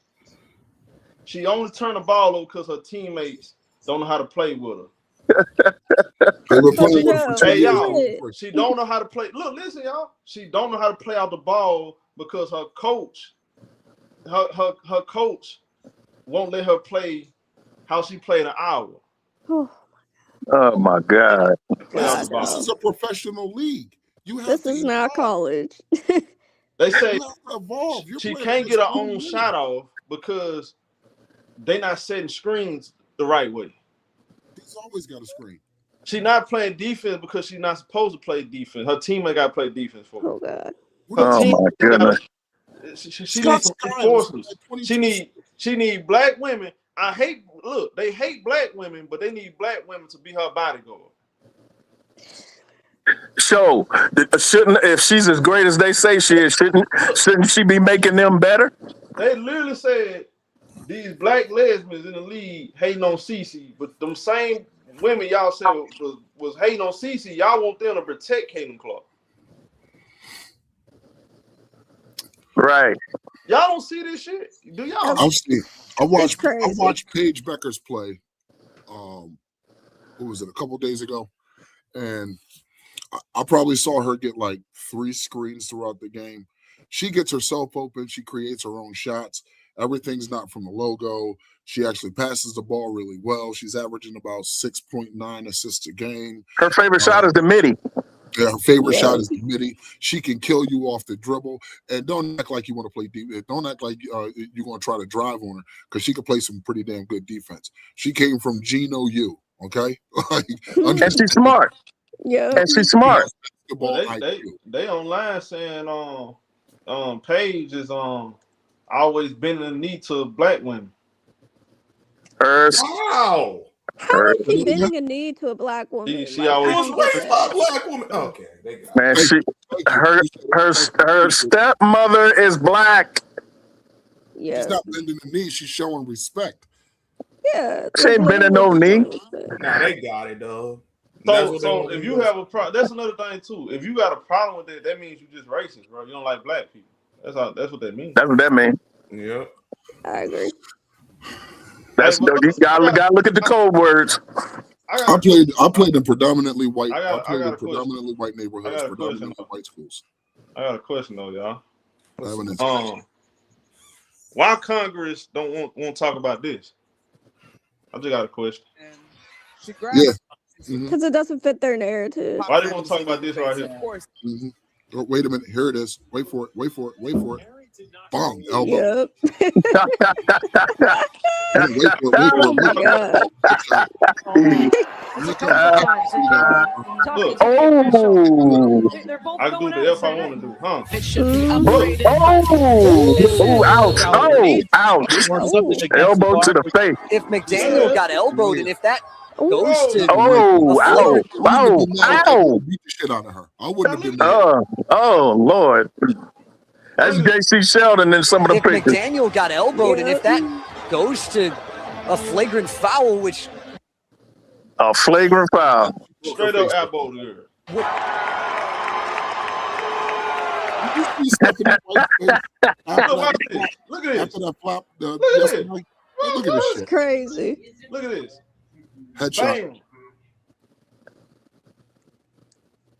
Look at this, y'all. Look at that. Look at that. Look at that. Look at that. Look at that. Now go protect her now. Wow. Elbow. Clark on offense trying to get away from Hamilton and did a spin move that included an elbow to the face. The last. There you go. My God. Man, she could not create any space. Except by way of elbow and push off. She literally has to cheat to create And screens. She need 1,000 screens of push off. Man, Look she at that. doesn't even do good coming off the screens either, though. Now I'm gonna be mad because I didn't get the foul because I created the contact. Shoulder shimmy flies in the paint. Completely How you in that pull a shot in the paint?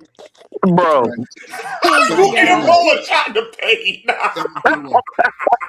This is real bad.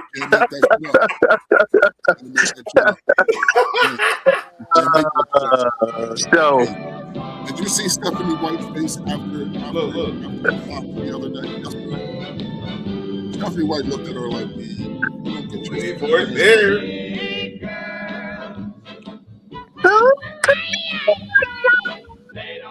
Cry. That's Frankie Valley.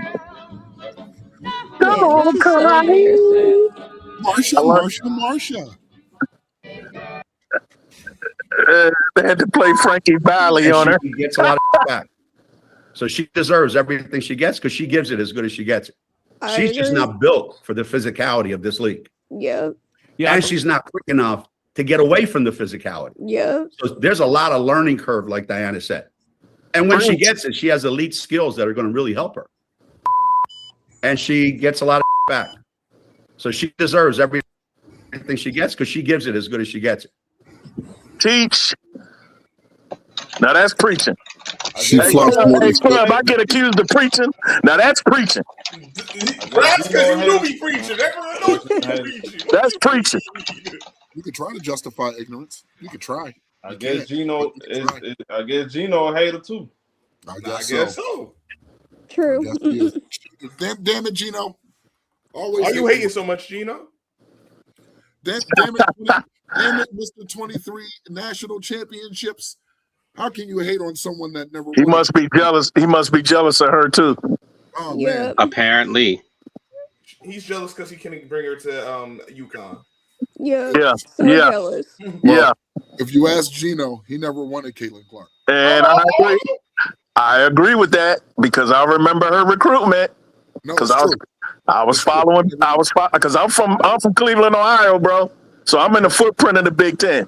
Yes, sir. I was following her and Paige because Paige is from Minnesota. The Minnesota Golden Gophers was going after her real hard. Yep. So I'm familiar with Angel because she went to Maryland. That's the Big Ten. Yeah. I'm familiar with these players. And Gino wanted her too. And Gino wanted her. He did not want Caitlinclark because she doesn't have winning intangibles. She does not have but what it takes to win. Here's the funny thing, Brass.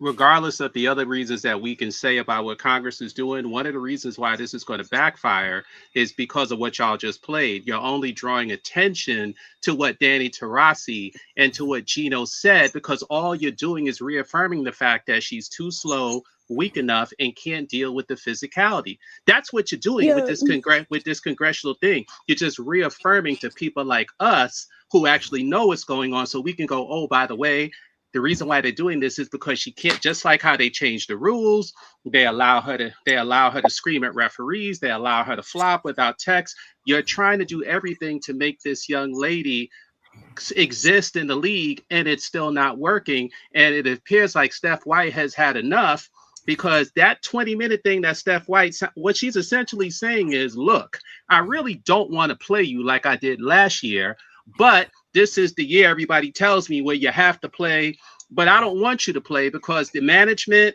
the coach, and the players all seem to align with Steph White right now. So it looks like if you look at that game on the weekend, she made a deal with Cece because Cece wasn't sticking to the ball like she normally does. The ball was moving.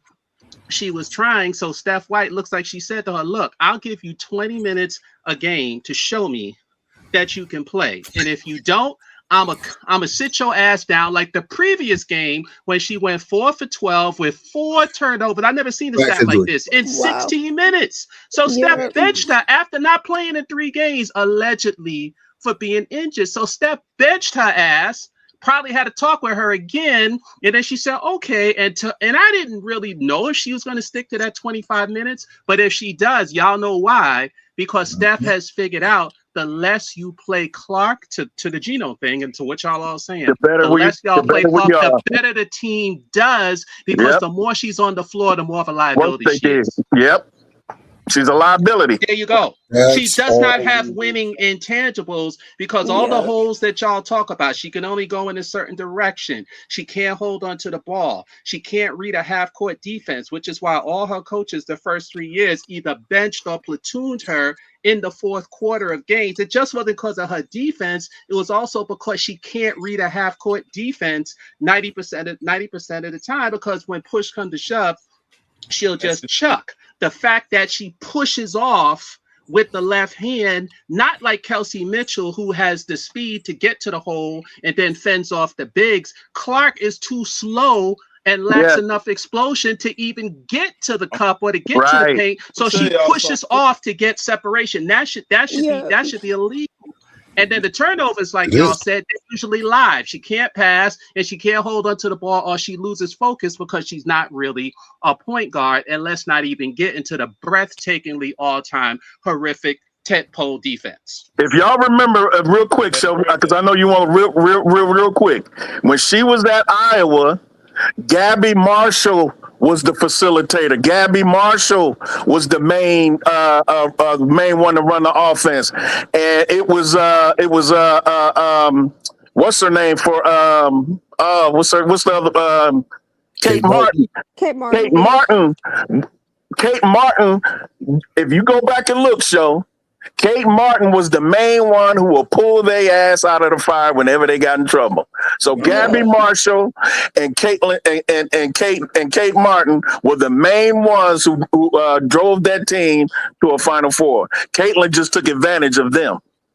Hey, look, I'm gonna tell y'all something. I don't know if y'all noticed this. I've been sitting back. I don't know if y'all really been noticing. Stephanie White be sneak this in Caitlinclark. Yeah, she do. 100%. She do. Y'all be, I be sitting back laughing because she's so obvious with it. Wait till the games that Caitlin don't play, or games she might not play good, and she always talk about she always nitpick at the same shit we talk about. The turnover. She be like, we could have played defense a lot better and cut down the turnovers. And you know, she bragged about only having 7 turnovers the other night. Caitlinclark didn't play, right?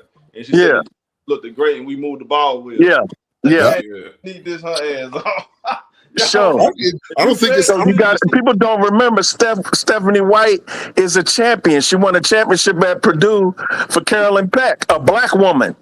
Yeah. She played with Dawn Staley for the Charlotte Sting. She know a champion when she see it, and when she looks at Clark, she doesn't see champion at all. She be sneaking. She was thrusted in there. I'm been listening.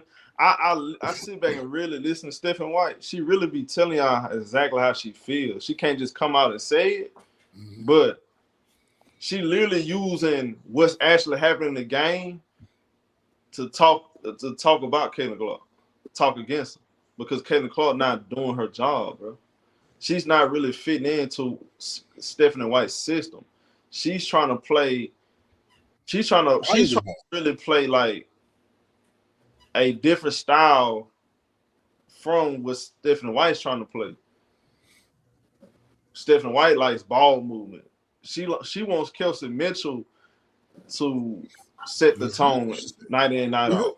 You heard what she said. You said Stephanie White be sneak dissing, right? So do you remember the joint where she was like, "Oh yeah, I think Kelsey Mitchell is one of one." She doesn't need help. Kelsey Mitchell, the only player on this team that can get her own shot. Think about it. Yeah, I remember she said that. Yeah, shit out of her. Like, look, she said, like, when y'all ever heard this? I ain't never heard a coach talk like this for real. Never. Said, well, I like Kelsey Mitchell. But Kelsey Mitchell is very important to us. She's the only one on this team that can get her own shot without help. Own shot. Yep. She doesn't need help. Nope. She doesn't. Her words. Hey, she was bold with it too. It's like I can tell she tired of that shit. I'm gonna be honest with you. I can tell she really tired of that shit. She's sick of the antics. Look at the look on her face when she sees her doing her little antics and her flopping. In the Aces game, bro, she was like, "Yo, this bitch is." Man, y'all like, are you serious? Y'all don't have y'all forgotten Stephanie White is married to a black woman. Black woman. Yeah. Lisa Salters. Y'all must know all about that. Wait a minute. Now she's married to Lisa Salters? Yes. All them racist ass fans supporting Caitlinclark. Yeah.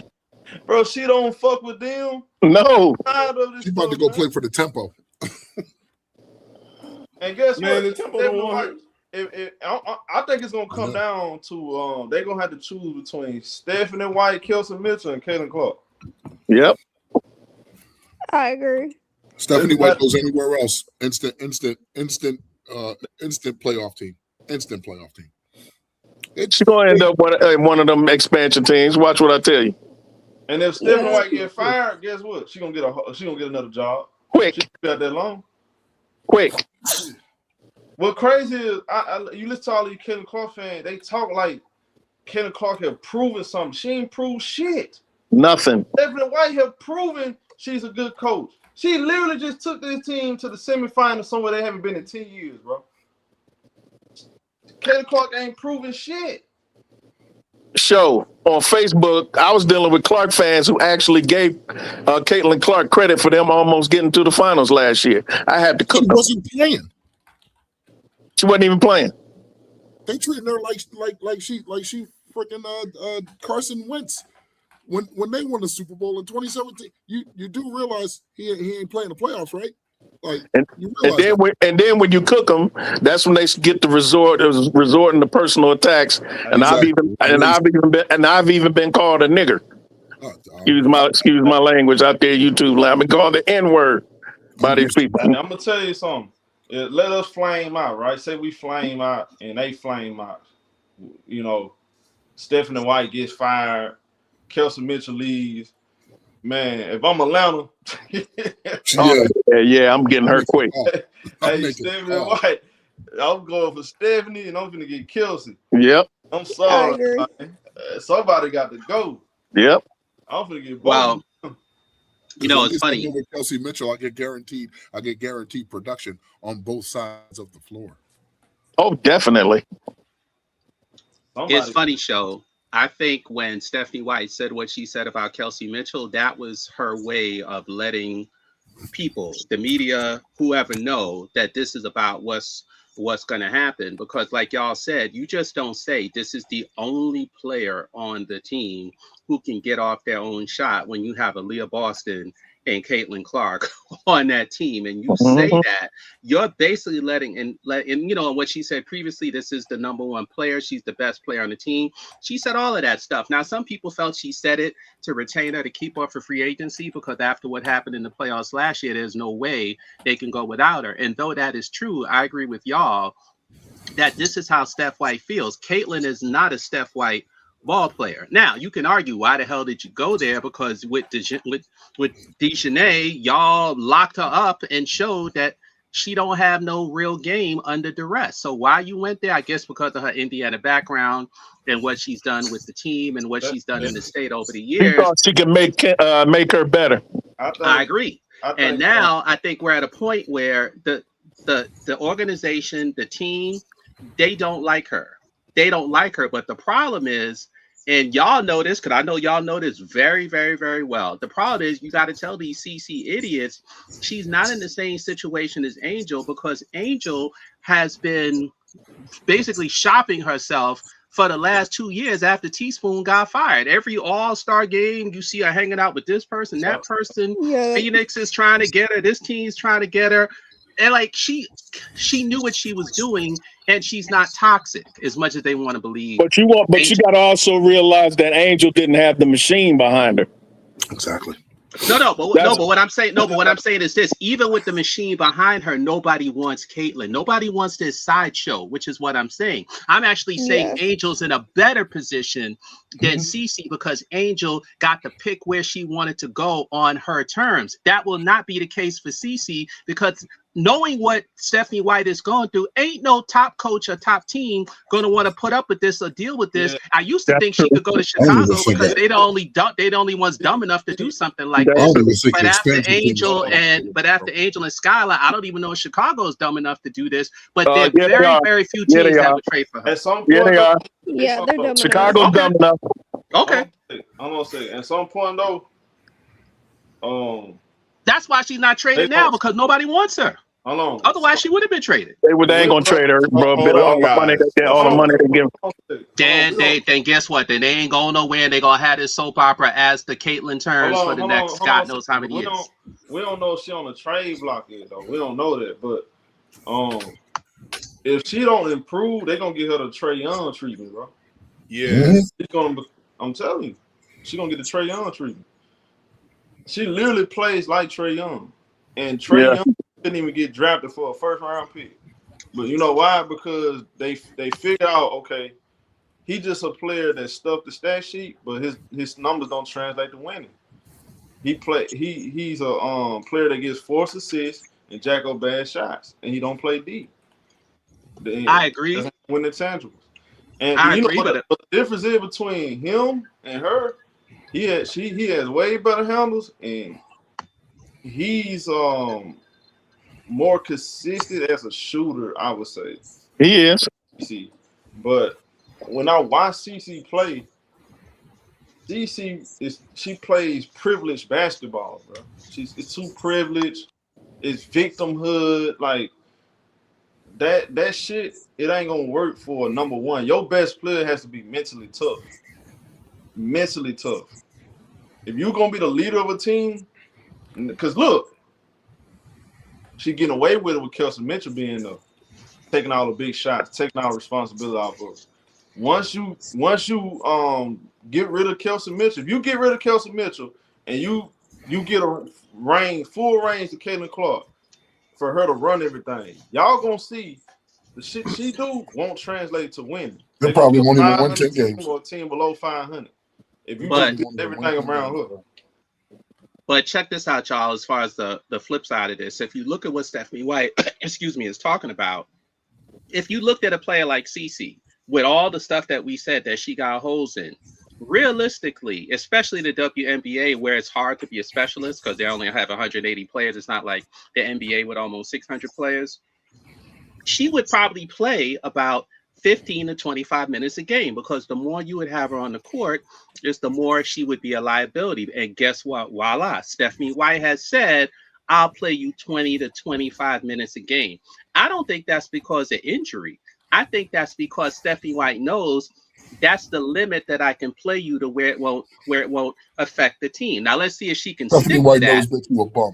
Okay. Right. And because Stephanie right. White She's not a WNBA level star player. She is not. And the reason why she's not is because she has skills, yes, but her deficiencies, both physically, mentally, and on a basketball level, do not require her to get that star treatment. But Kathy gave it to her. We'll go into that another day. I don't know how much time y'all have because she took the WNBA corporate deal. But Kim Fo, that's only so far she's gonna get away with that because there are moments in the game when you need your best player to make big plays. And that's what Kessie Mitchell steps in.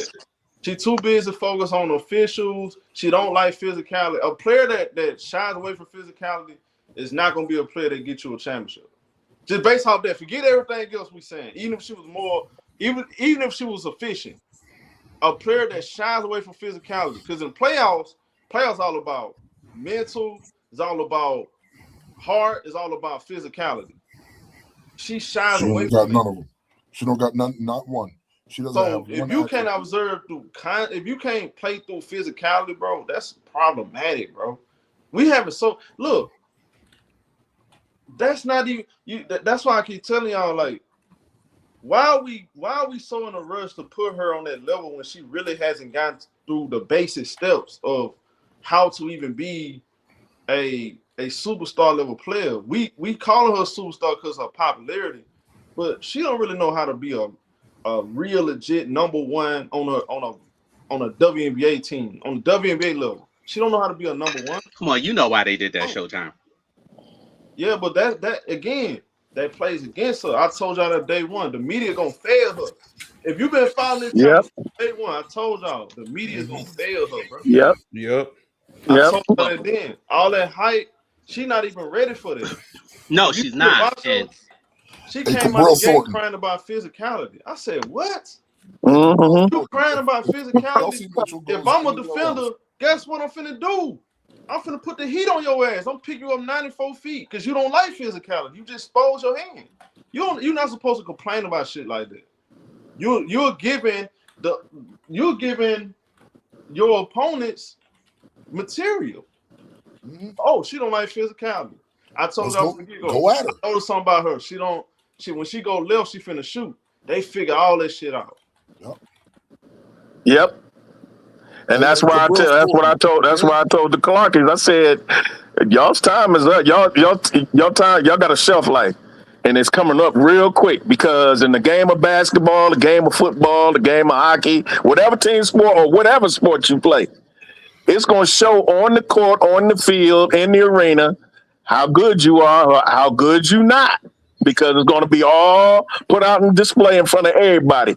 And film does not lie. So this little hype train y'all on with her, it's coming to an end. Shout out to DeAndre for the 5-piece. Hold on, what did he say? Hold on, let me go back real quick. I don't know how I get lost. All right, there we go. Shout out to DeAndre for the 5. He said, y'all think eventually Cece will be forced out of the league? No. Don't y'all know the same? But they invested too much in her. Can I say something, Showtime? Clark is popular because of the sponsorships, y'all. Them same sponsorships that's paying the WNBA, they made Caitlinclark. Right. But I also think though, Showtime. Take them away, y'all. It's like a rapper going independent, leaving the mainstream, not major label. I mean, it's like a rapper going independent, leaving a major label. Don't you know he's going to spend his own money on his own?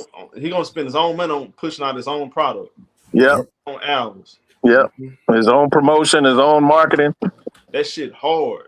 Yes. It's hard for you to sell when you're doing it by yourself. Yep. That's why a lot of these artists need they need major labels. That's right. For promotion. If you take that away from her, she's not gonna be as big, bro. If she goes anywhere else overseas, bro, she's not finna. Who y'all think the WNBA? Y'all think WNBA gonna fail because of the WNBA? Well, Showtime. For 28 years before her. Well, Showtime. I argue that she was never as big as people thought she was because in that 2023 finals, when America got to see both players, it was Angel Reese that got all the spoils. Like her NIL did not budge. It stayed at about $500K a year, whereas Angel shot up to almost $3 million a year the following year. And that following season, that LSU team was the most talked about biggest team that entire year. Once they got Morrow and once they got HVL, they were like the Jackson 5. That was completely dominated by Angel Reese and LSU, just like the previous 2 years were dominated by Paigebueckers and UConn. as Black people, we like to think that Clark just blew up after 23. She did not. She blew up when the WNBA, under the guise of NIL, hooked her up with about $3 to $4 million in NIL with official WNBA sponsors. And then they put the hype machine behind her, you know, the greatest ever, the greatest this, the greatest this, the greatest that. So that way people can feel that she was so good, and that attracted the casuals that we always heard about, the casuals. And then online they paid a bunch of people, which are well aware of Showtime. I've heard you talk about them wanting to pay people to talk about her and the badmouth Angel Reese. You said the other day you couldn't play the video you played earlier and YouTube struck it down. That's when corporations get behind. So the reason why I think they done all this, because one, they knew the CBA was coming up, and they couldn't promote Angel because they knew Angel was pro player. She was independent, had her own money. She didn't need the WNBA's money because she was already making $2 to $3 million a year at college up until that. Cece wasn't making jack. So she took the corporate deal that Ionescu denied, that Kelsey Plum didn't want, that Breonna Stewart didn't want, that Angel didn't take. So she became a tool. The other component, obviously, is the political one, which they're doing now. You got midterm elections coming up. The GOP is sucking wind because of all the nonsense that's going on with them. And historically, they've taken things that we're not always aware of, or you wouldn't think so, and used it for political gain. And I think from the political standpoint, Clark is one of those components, which means all the stuff we're talking about now about her not being as good in basketball as they want us to think us, that's because it was never about basketball. It was about the CBA and anti-Angel Reese. That's why they do everything possible to go against Angel, because they know Angel's audience is natural, it's organic, it's there, it ain't going nowhere. It's always been there. Whereas most of the stuff you see online, I argue with CC, are bots, paid presenters, paid shills, and then yes, a few of them are idiots, and this is why almost none of them know anything about the WNBA. They don't know anything about her college career.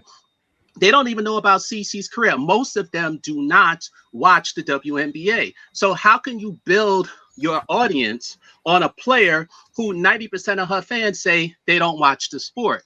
You can't. That's because they're doing it for ulterior motives and other reasons. I know one of the reasons you think Showtime is because the attack against Black women, which we do see a lot on YouTube, especially from Black men. Bro, you know it's popular for a man that look like me to attack Black women, bro. That's popular. 100%. They have tried to get me to do it, bro. There you go. I'm telling you the God honest truth. Like if I and somebody's paying for that. That's not by accident. Don't y'all know these people would love me if I sat up here and said Black women ain't shit, and these women in the WNBA are jealous, Angel Reese trash, Ajawilson and boring, Caitlinclark made everybody. She the reason why they had private. If I talk like that, don't you know them people would love me? Yeah. Bro, they don't give a fuck about me. They don't like me. They don't like me. They don't like me in particular. They like the fact that I'm pushing, you know, their agendas. Right. But this is why she can't speak out, Showtime. That's why because Caitlinclark didn't make the WNBA. The WNBA made her. That's what Fee was talking about when she mentioned Kathy, when Kathy was mad, like, part of my language, bitch, you better go sit down because you did this all because of us. Like the idiots were like, but I thought Caitlin had this. No, every single endorsement Caitlin got, even in college, came from official WNBA sponsors because they had already greased the skids for her to enter the WNBA to make it look like she actually had NIL. She did not, which is why, and Angel talked about this on her show, they offered her a similar deal and she said no. Remember when De'Arica Hamby said the league runs the endorsements and they want you to go through them? They also tried to make that part of the CBA. So Angel, she had already met with NECA and Fee before she got to the pros. And they told her when she had that extra year, we need you. We need you. Kathy knew all this. That's why Angel, when she talked about her show, she basically let it know that Kathy don't like her. The reason why Kathy don't like her is because one, she knew she was independent, and two, she knew she had her own money and she didn't need the WNBA. And one of the reasons why Kathy mad at her, because Angel said they asked her to drop her manager, do this, do this, do that. And Angel said no. But you know who said yes? Caitlinclark. And that's why Caitlinclark can't say nothing, because she's actually on the payroll of the league, which is why, if y'all notice, every single Caitlinclark channel they badmouth Angel, they badmouth the players, and they badmouth Unrivaled. It's because they all getting paid by the same people. No joke, which is why they asked you to badmouth Angel Showtime and to big up Caitlinclark. I don't care about. Look, man, I'm gonna eat regardless. I would never sell my soul. I would never come on here and say something I don't truly believe, bro. That's just what it is. That's the reason why. And there's another aspect to this. I'm not finna sit up here badmouth women in the league, talk crazy about black women. Come on now, like I just can't do that. Like that's just not me. And people, I know a lot of these dudes, they don't mind doing that. They getting paid. They don't stand on anything though. It's a Sambo show. They getting paid. I'm a stand up man, bro. At the end of the day, I stand on what I believe, bro. And I'm a basketball fan first. I'm not just I cover the NBA and I cover the WNBA. I'm a basketball fan first. I can't sit up here and talk about Luka Doncic don't play defense, Trae Young don't play defense, and then come on to the WNBA side and say Caitlinclark the best thing I ever seen. Right. So I'll be contradicting if I do that, I'll be contradicting myself the whole entire time. So you got to think about all that. So what I look like coming on here saying Caitlinclark is the best player in the world, she's the best shooter, I'll be lying. I'll be sitting here lying, bro. I would literally be lying. I'll be sitting up here lying every day. Caitlinclark the best player in the world. She's better than Asia. She's better than Kelsey Smith. I would literally be lying. I'll be talking about all that good basketball shit in the NBA. Then come on here and lie. It's just like these dudes on YouTube. Like some of these dudes. I don't be watching like that, but I be hearing folks talk about it. Some of these dudes, they got Caitlinclark channels, and they talk shit about black women and black people, right? And they cool with Jason Whitlock, but but these the same dudes. They got Shador channels praising Prime when Jason Whitlock be shitting on Prime.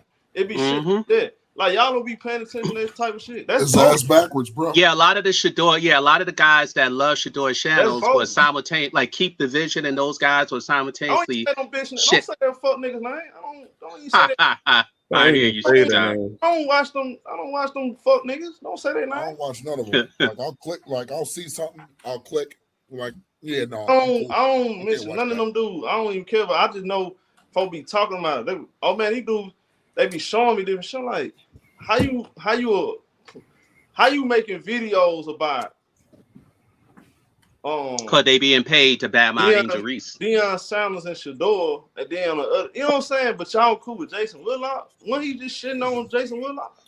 I just told you. When he shitting on Prime. Right. You know what I'm saying? Like, it be shit like that. But hey, look, y'all do anything for $1. Hey, there you go. All y'all dudes, y'all be at them dinner parties, getting oiled up, bent over, on your knees, all kind of shit, bro, for money. There you go. Anything for $1. Not me. I don't do anything. That's not me, bro. But you got integrity and principles, so. Yeah, hey, it's always gonna be like that. As a matter of fact, you can't buy me, bro. That's just what it is. As a matter of fact, your boy Scott Simpkins' channel, he said, or some people have admitted on his channel, no, not gonna say no names, that hey, I'm doing this for the money. They've actually said it to me because these are people with channels that big her up, and we all know they take money. That's a given, but they'll say, hey, basically, I don't have no morals. I'm taking it for the money. There's one thing more important than money to me, man. That's integrity. I'm gonna have to. I think I'm playing. I'm gonna have to go through that email, bro. I literally had a Caitlinclark fan email me say, "Hey, show, I respect your content, but I don't like the fact that you support Angel over CC. If I would donate you money to cover CC, just CC only. Forget the rest of the league."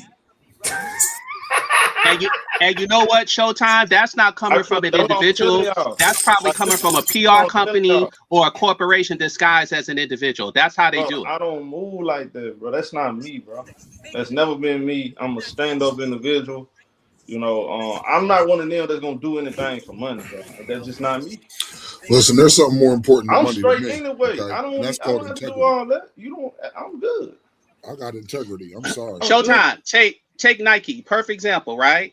Angel when she was with Michelle Obama said that Reebok offered her a sneaker contract in 2022, but she felt she wasn't ready, even though most people got sneaker contracts, don't have championships, but whatever. And then after she won the championship, ironically, she signed November 2023 with Reebok. Notice Clark did not get her sneaker contract until spring 2024 by Nike after Angel had already turned them down, along with all her other, because Nike is not only an official WNBA sponsor, they're also a strategic investment partner that gets to write stories and create stories of players. So why would the WNBA strategic investment partner promote somebody like Angel Reese, who she turned down, instead of someone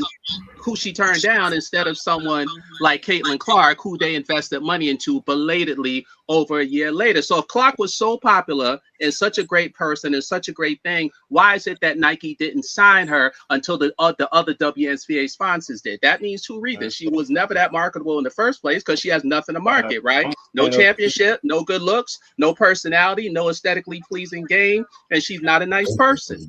It's all fake because you can't promote people that don't have nothing to promote. But the reason why people think she's popular is because they tell us to, and that's the machine. The propagandists, the PR companies, the corporations that work with the WNBA that they hired to put this out there, who said she's the greatest player in the world, when in reality, like y'all said, if you look at her game, the question is, one, what's there? And when you look at her personality, she's a train wreck. Nobody would like her.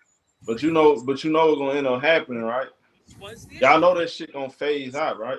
See, people, y'all enjoying it now, they might think, oh, you know, they cooking and they thrive. That shit gonna phase out after a while. Once the narrative stop, then what you gonna have to depend Agreed. on? That shit, agreed. Y'all chasing a high, but a high only lasts only so long though. Once that high go away, what you gonna have? You don't have land to stay on. You can't do what Jason Whitlock doing. Jason Whitlock, he totally switched up. Yeah.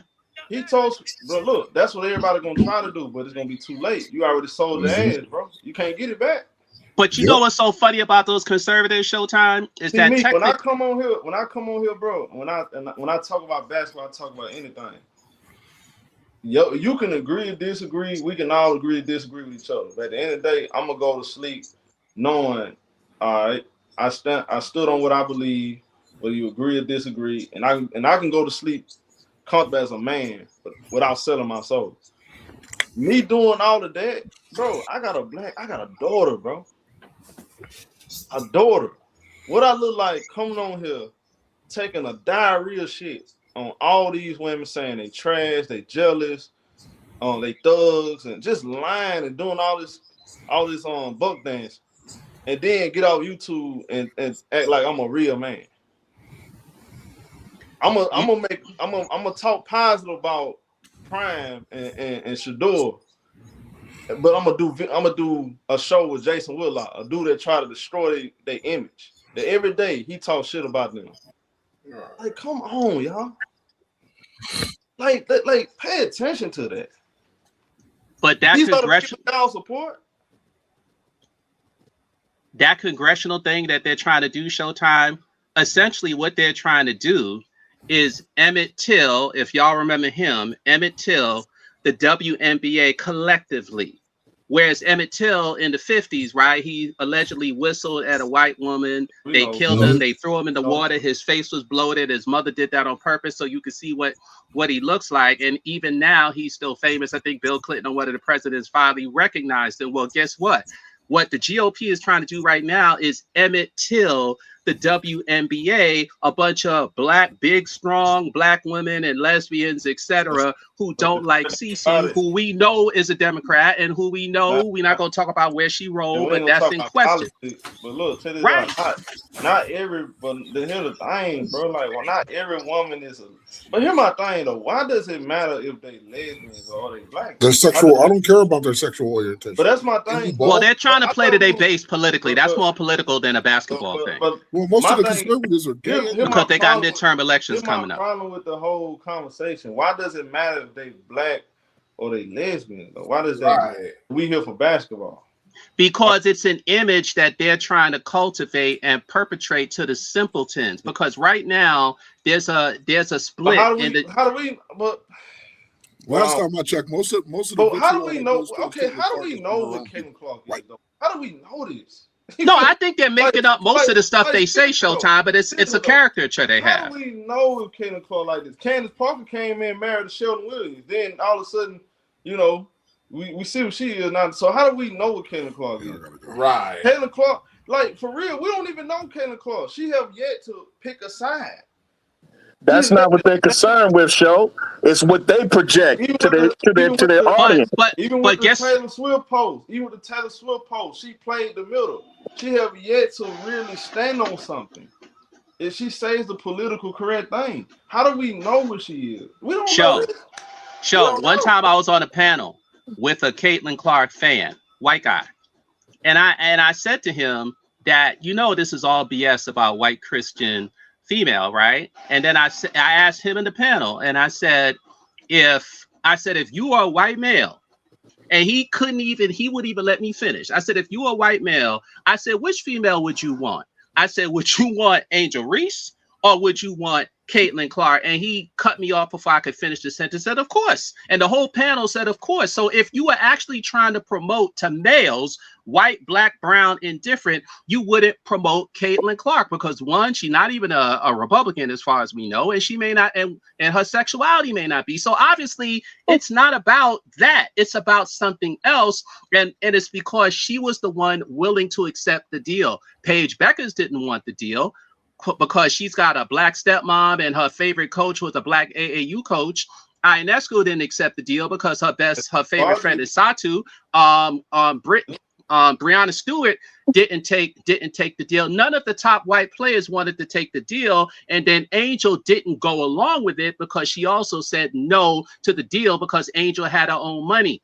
Clark did not have her own money her junior year, entering her senior year of basketball. Just like a lot of people say no one showed up at Iowa games her first 2 years until after Angel did the finger. So yes, you had the crazies like, what's the dude's name? Dave Portnoy and Keith Olbermann, who got on social media and made that an issue when it wasn't really an issue because nobody in TV cared, said anything. The post-game show, the after show, the refs, the play, it was a big nothing burger. A real incident is what happened with Gino and homegirl in South Carolina. That's an incident after the game.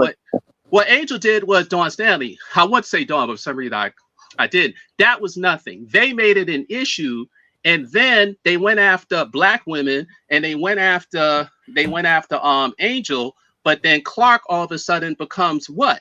She still ain't get no ads, no award shows, no TV shows, nothing in 2023 to 2024. There's a site called ON3.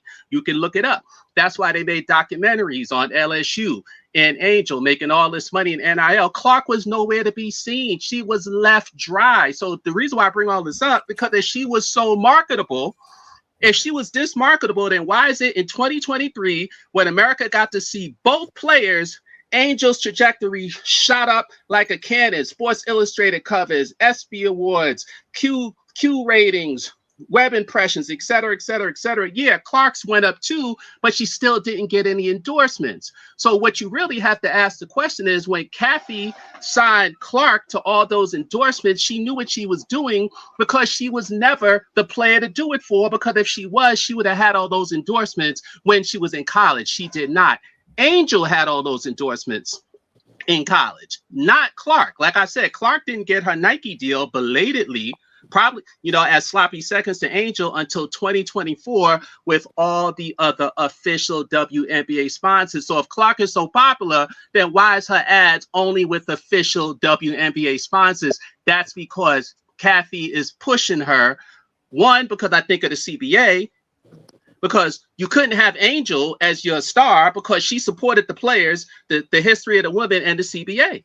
She even said she's willing not to play for the CBA. And y'all notice that Clark, just gave lukewarm comments about the CBA and never really supported the women outright. And that's because Clark is a tool and she's controlled by the league and not vice versa. Yeah. And that's why she never speaks out. And they with the WNBA, they always wanted a white controlled asset.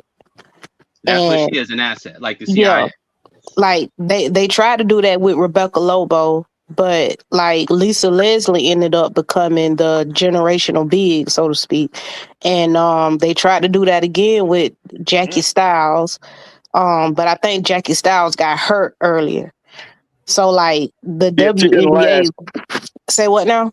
She didn't last. Her injuries curtailed her career. Yeah. I think she played with Portland, didn't? Yeah. Yeah. But like they're always looking for a white superstar figure, and like they found it with Caitlinclark, and like the gentleman was saying, like she took the deal nobody else wanted. And my T girl. Yeah. Right. You can hear me? Yeah. I got a question. Yeah. If that's always been the case, that speaks about to me a lack of character. To me, that says that America doesn't think black women are viable like that, bro. Yeah. No, I think it's the opposite, show. I think they're afraid because they had the perfect thing in Angel. Take Angel, for example, right? Because of the job that they have done on Angel with the WNBA and its PR affiliates and the corporations and the media that they work with, right? We forget what makes Angel Angel. The first thing is her basketball game. Without her basketball game, she wouldn't be Angel.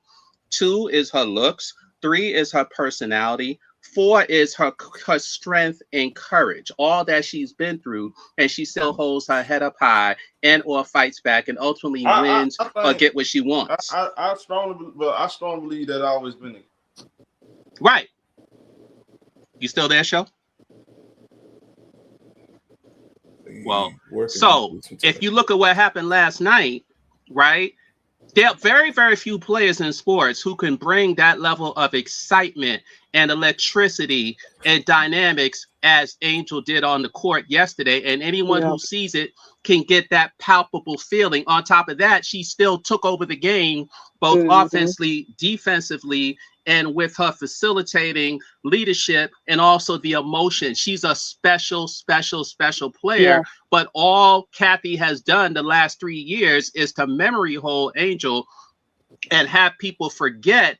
And the reason why she did it, I think, because this happened in 2023. They were promoting Clark as the big star, and Angel ended up being the big star out of that 2023 finals. And now they're trying to prevent the same thing the last 3 years. Yeah, we can hear you. Sure.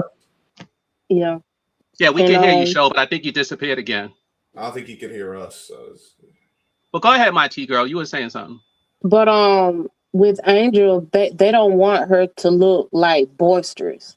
Because like when she's on the court, she have like a male bravado, like that boisterousness you used to see men in the NBA have, like when they make a play, like that. Yes, can you hear us? Yeah, we can. Can you hear us? Yeah. Go ahead, my bad, my teacher. But that's what Angel play with. Like she like to bang her chest. She like to do the too small, and so with like Kathy and them, they want to over police her. They want to over police her physicality. They want to over police her confidence because they want to make this white girl over here the star of their league. When she's 10 times more of a train wreck than Angel Reese could ever be. And people were saying Caitlinclark need to go to Europe. Look, I followed women's basketball before it blew up. I used to follow a lot of these women when they went to go play over in Europe and when they went to go play over in Russia, back when Russia was the premier destination for women basketball players in the States. Caitlinclark cannot survive that type of physicality that they play with in the Euro leagues because the refs, they don't have a whistle. Like they're gonna let those women play until it's blood. That's what people don't understand. The EuroLeague basketball is physical. WNBA players used to come back to the States and they will upgrade their game and they will build more muscle and more skill because they was over in Europe. Caitlinclark won't be able to survive that. Like, she could probably go to Mexico or China where Kennedy Carter at, but she can't play in no Istanbul in Spain. Nope. Nope. My thing is too, though, like outside of the CC, the fact that y'all like to face Angel beat CC, bro, you watch Angel Reese move, she very professional, bro. Yeah. She's so intelligent and smart. Angel just don't have, and she's self-made. Angel just don't have African American fans. She got Caucasian fans. Yes. Yeah. That's from LSU. She, you know why? Because she's professional, bro. Yep. She's professional. She classy. She very classy, bro. She not out here fighting, getting arrested. Right. And she real friendly too. Like, I heard she's one of the nicest people you can meet. But Kathy don't want her because she can't control her like Cece. That's why I be sitting up.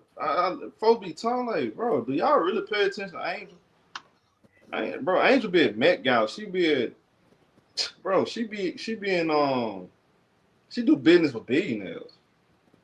Yep. Yeah. People keep forgetting Met Gala's invite only. Like, she in rooms that WNBA players don't be in. Mm-hmm. Exactly. Yeah, she actually taught WNBA players how to market themselves in this generation. Obviously, Skylar did in her generation, Lisa Leslie, etc., did in their generation. But for this current generation, she's shown the WNBA players how to market themselves and how you don't need the league because the league still wanted to make it a plantation where you have to go through us to get everything. And that's why Kathy, to her course, Showtime hates Angel because she can't control Angel. Angel don't need the league. Angel don't need her. She needs it to play basketball, obviously, but she don't need the league for money.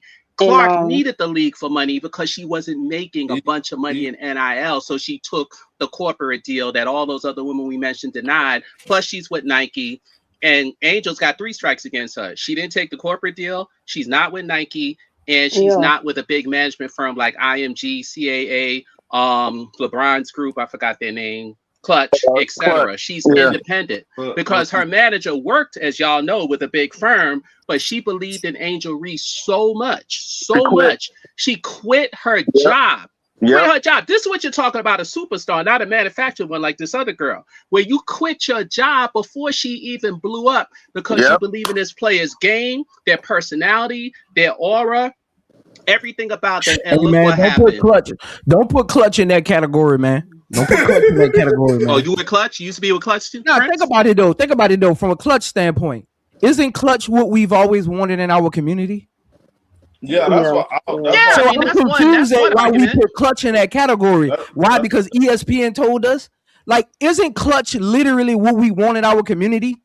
No. I don't have anything against Clutch, if I can respond. But presumably, if LeBron is with Nike, but Clutch doesn't go against our brand.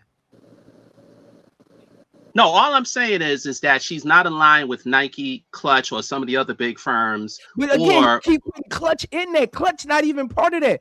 Clutch literally goes against the NBA all the time with his players. Yeah. Okay, that's good. That's good. So Clutch, but Clutch, if Angel joined Clutch, Ajawilson is with Clutch. Jackie Young and Chelsea Gray's with Clutch. Look how the league treats them. True. What are you talking about? Yeah. But that's what I'm saying. Like, I don't want us to get it misconstrued at what we're trying to accomplish with this conversation. Yeah, you may mean well, MSL. I get what you're trying to say, but Zoe was also right. We got to be careful with that because No, I'm not knocking Clutch or any other large firm. No, I'm not saying you are. Saying you are. All I'm saying I'm actually saying you're not. However, like Zoe just said, the people in the audience that are listening to Showtime's channel that are not on this panel may misconstrue the fan and they'll think that you are. No, I wasn't saying anything that big. All I was saying was, presumably, like every large corporation, the WNBA has the people who they go with when you say yes, because Angel herself talked about it on her show. But they don't go with Clutch. That's fine, and that's fine. I was just saying she wasn't with a big firm. Literally goes at Clutch players every day, telling them to leave. Yeah. Every day. Yeah, WNBA don't like Clutch. They don't. I get what y'all. Okay, take Clutch out of it. Whether it's CAA, whether it's IMG, whether it's any of these big firms. Again, MSL. The reason I jumped in is because we're having a conversation, piggybacking off of how the league is against, especially what Black women are trying to create in the league.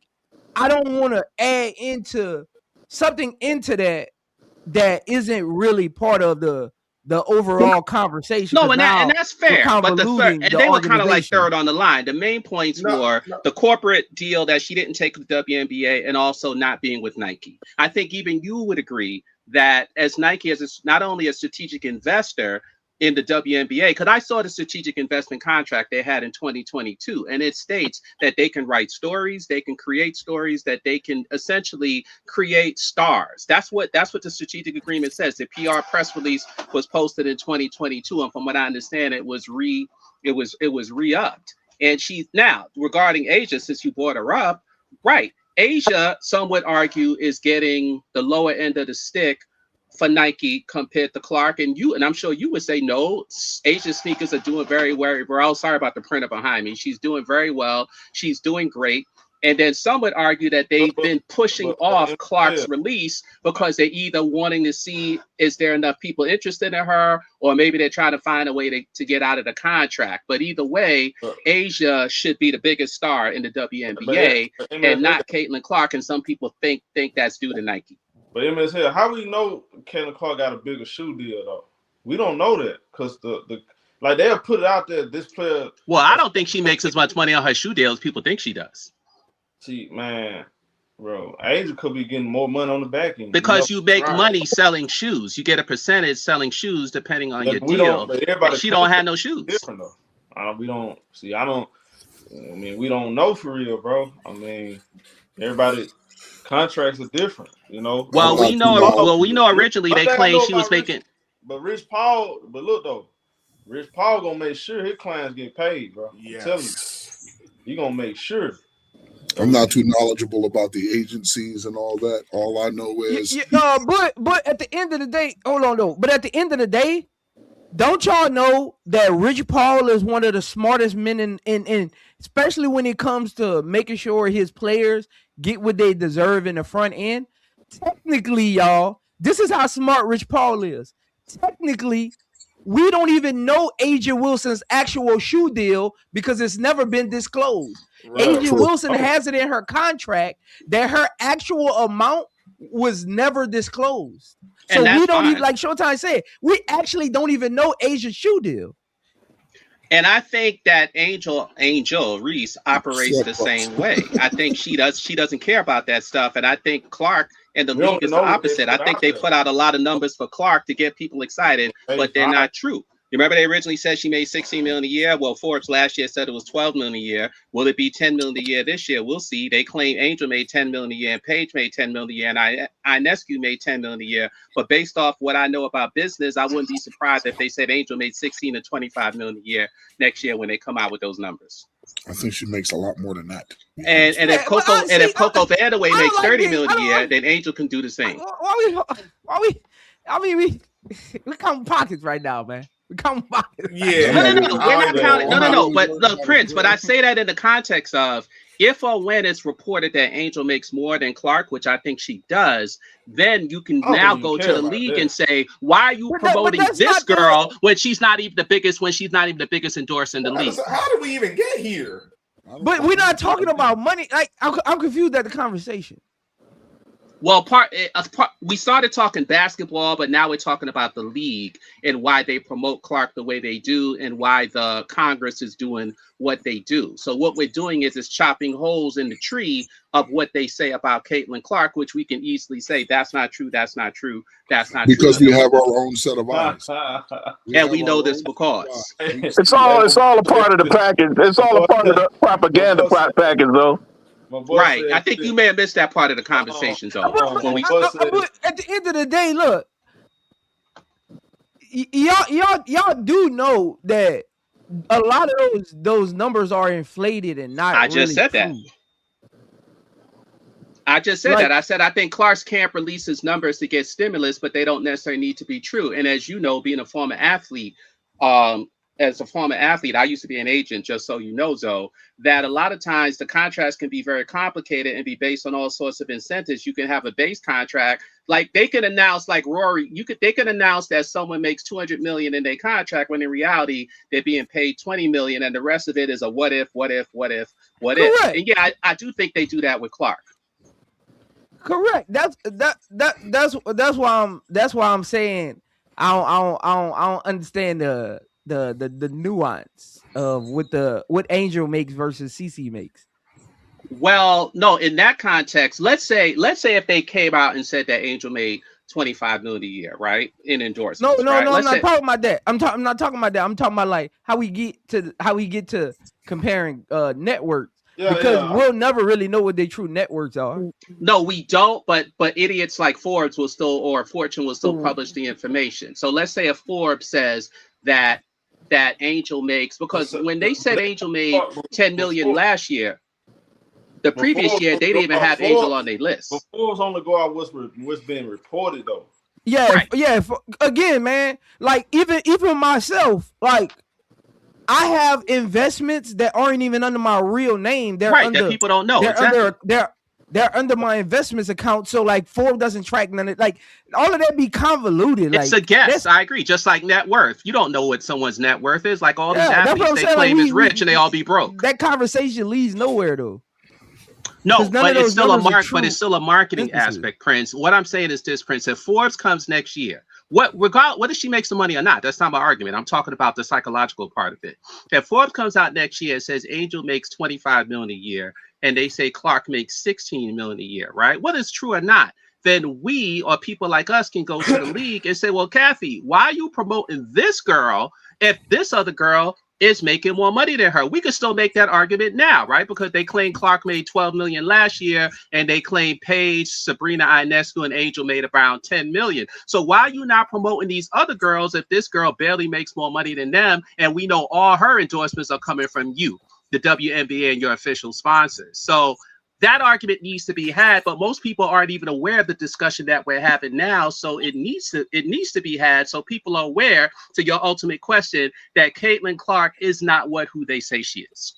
But again, we getting away from the conversation of equal representation that we're trying to like get here with the topic, as far as it shouldn't be about who's making more money. We shouldn't have to go to the league and says Angel makes more money for us to say she should get equal share of the publicity and equal share of the marketing that goes into growing the league. Like we should be able to go to the league and say, hey, this is a great player as well. This team wins as well. This player has a marketable personality as well. I mean, the conversation should always stay on who they are as basketball players and individuals, not where they should spend the marketing dollars. Well, that would go to those who say that Kathy, and I don't agree with it, by the way. I think she's on her own agenda, who Kathy only responds to money. But the other component to what you just said, Prince, isn't that what Cheryl Reese said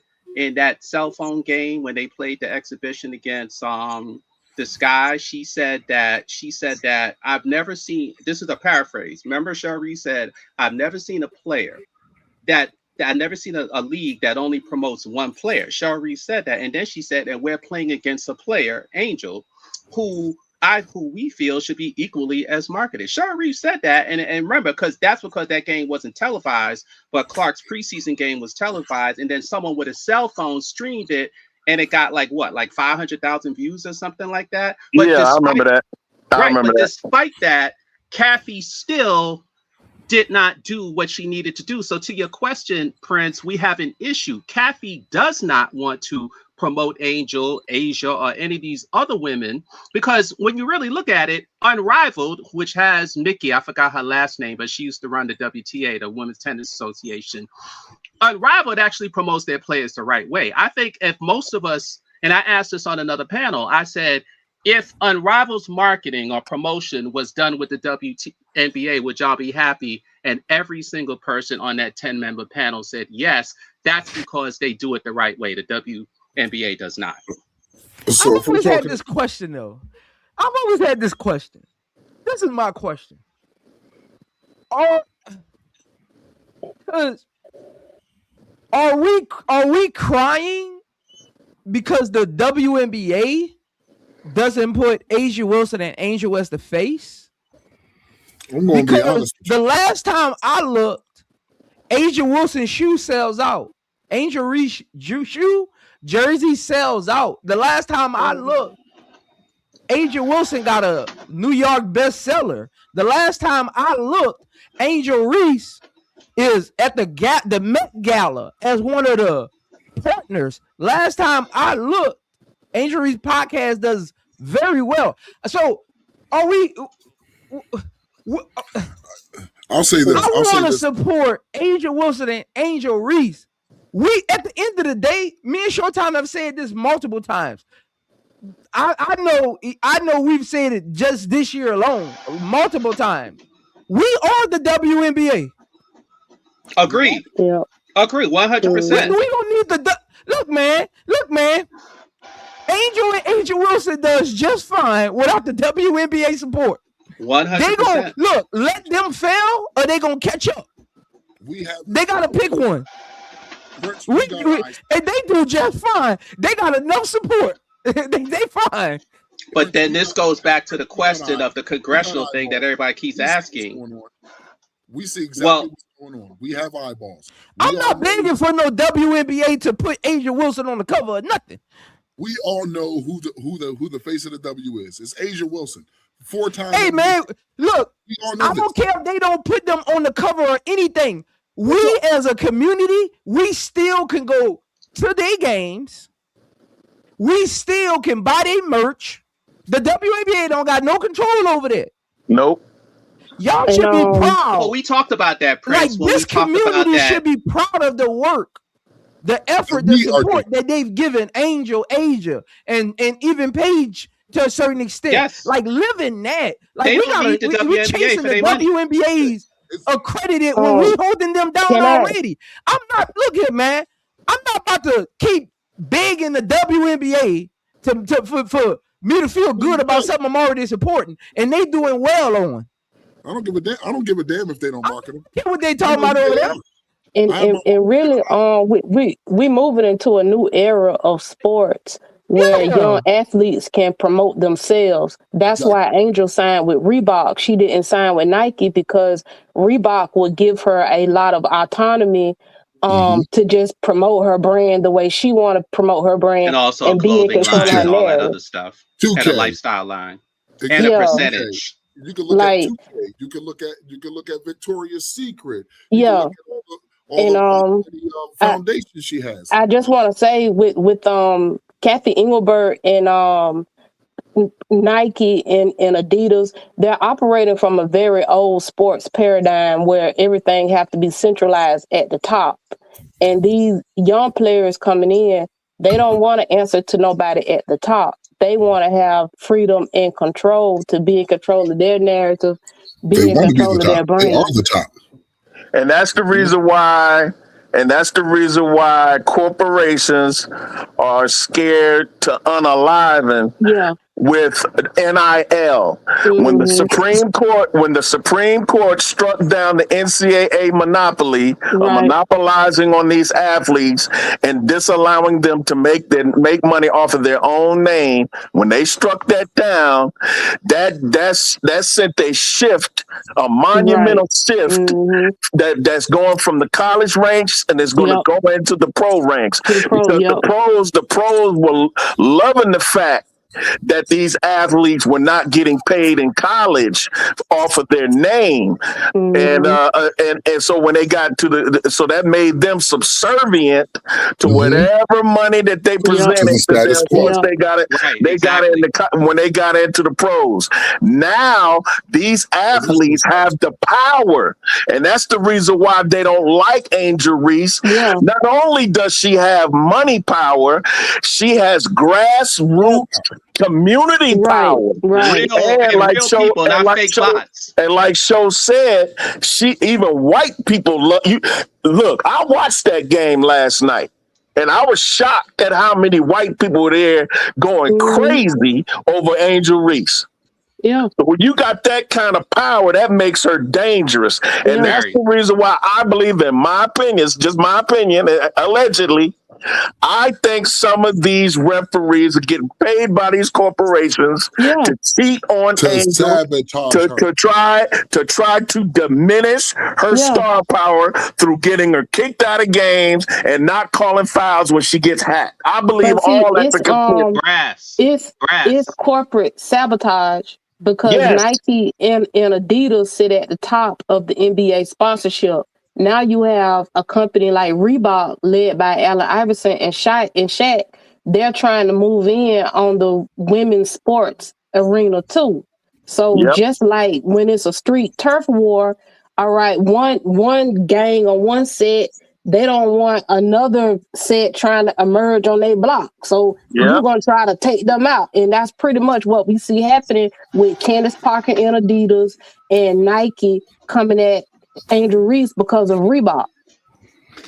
And exactly. That's why our voices, our support, what we do off the court to support these young black women in their entrepreneurship on what they trying to create for those that come after them. We got to continue to stand firm, speak positivity, because at the end of the day, if the league is doing whatever we're up here saying that they're doing as far as targeting or trying to manipulate the market, they're doing that so we can crawl to them and be like, you know what, we give up. Right. But if you stay consistent, I just don't want us to get into a constant habit of always trying to get the WNBA to side with us. No, we keep supporting our community. Look, they shoes is selling out. They jerseys is selling out. The WNBA can't tell you who buy a ticket to a game. If the WNBA want to buy the tickets, that go back to the players anyway. With the new CBA. So if they want to buy out all the tickets where they don't got no fans in the stands, so what? It's going to the players anyway. So what? We can still support them in other ways. Their books, their shoes, their podcasts, all of that. We're not going to crawl to the WNBA. We're going to support them. Put that money in their pocket. They don't need to split it with the WNBA. That's what I'm about. Man, look here, man. I ain't begging Captain to do a goddamn thing. As long as I know I can support Asia them and buy their jerseys and their shoes, I'm good. They can do all the sabotage they want. I don't care if Atlanta lose 30 games this year. I'ma still buy Angel Reese shoes. I'ma still give her tickets to my subscribers. I'ma still offer my subscribers her jerseys during contests, all of that. I'm not about none of that. I'm not look at, man. I'm not gonna argue with no referees, no sabotage. Look here, man. They want you to do that. They want you to say, you know what? I give up. What Angel got to do to be part of the group? Well, I see that smile on your face, Prince, when you was talking, but it's just like the quote unquote revolution we always talk about, right? There are different people who do different things in the revolution, right? You got the brothers on the front line who was taking people out, right down to people who would just intellectualize stuff and don't do anything physical. And unless there actually is a revolution where bullets are flying, no one's approach or opinion is right or wrong because nothing is popping off. Now, when the bullet starts flying, that's a whole nother deal. And I say that to say, because we talked about this earlier with Showtime, I think before you came back on, you'd be surprised how most of these whites, I'm just going to put that term out there, who support Clark and the so-called blacks that support Clark, most of them don't support her because they actually like her or like her game. They support her because of what they heard or what they were told on the news or on the TV station. So you get certain types. You get the racist types, you get the bandwagon types, you get the weak types, you get the simp types, people who, that when Showtime jokers say they don't brush their teeth, you're talking about people who are easily susceptible to propaganda or manipulation.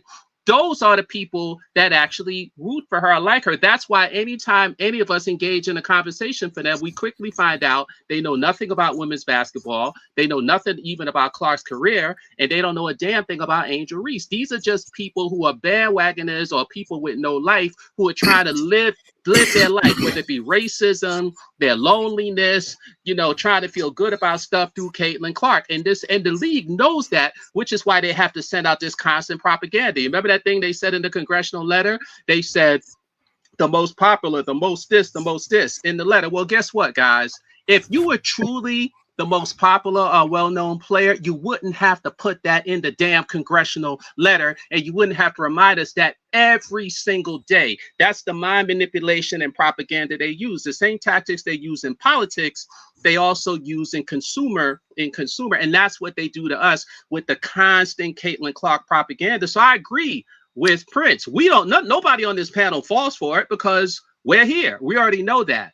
But not everybody, black or white, that we know does, because they just hear the propaganda, go, oh, well, she must be good because they're saying she's this, that. But the more people come after her, whether it be Whitlock or us and all these black athletes and black podcasters and black news people who are all, to me, taking checks because none of them have anything to say about the WNBA, black women, or Angel Reese. So to your argument, Prince, yes, she's doing this on her own because she's not getting popular support from the black intelligentsia or the black establishment. But guess what? As Maya Angelou says, she still prospers. Listen, I'll say it like I would say, but I think most black establishments love Angel Reese. No, but I'm saying, has the Congressional Black Caucus spoken out about her? What congressional got to do with the WNBA? I agree, but what does that idiot letter have to do with the WNBA? The politics in the W should not be mixing, period. I'm trying to figure out how that affects. I don't care about no congressional letter. Well, okay, I'll answer your question, Prince, because ultimately this is not about Clark or even about Angel. It's about the defamation, if I'm saying it correctly, of the black female or the black woman. Thank you, defamation, and black folks on a whole. It's just a strategy and a tactic for now for what I see as the midterm elections coming up. So they don't have to necessarily speak about the WNBA or even Angel Reese. They could just speak about the tactics that they're doing to defame black women to presumably try to light up their base, since it's so fractured right now. I don't really care about politics in the W. This is basketball we're talking, not politics. They could try to stick their noses in it. Kathy Engelberg can attempt to let them circumvent. But at the end of the day, like Prince said, man, we control the W. Here's how we control the W. If we stop showing up, the W don't prosper. If we don't buy merch, the W don't prosper. If we don't pay for the app, or if we don't go to the games, or if we don't do this and do that, that goes with the W doesn't prosper. And unfortunately, shit rolls downhill. And what that means is if the W doesn't prosper, the players don't prosper. Is that fair to everybody? No, but that's the way it is. So a lot of these players are choosing not to go with the status quo, i.e. Angel Reese, paigebueckers, Ajawilson, and so many others. And we all have a set of eyeballs.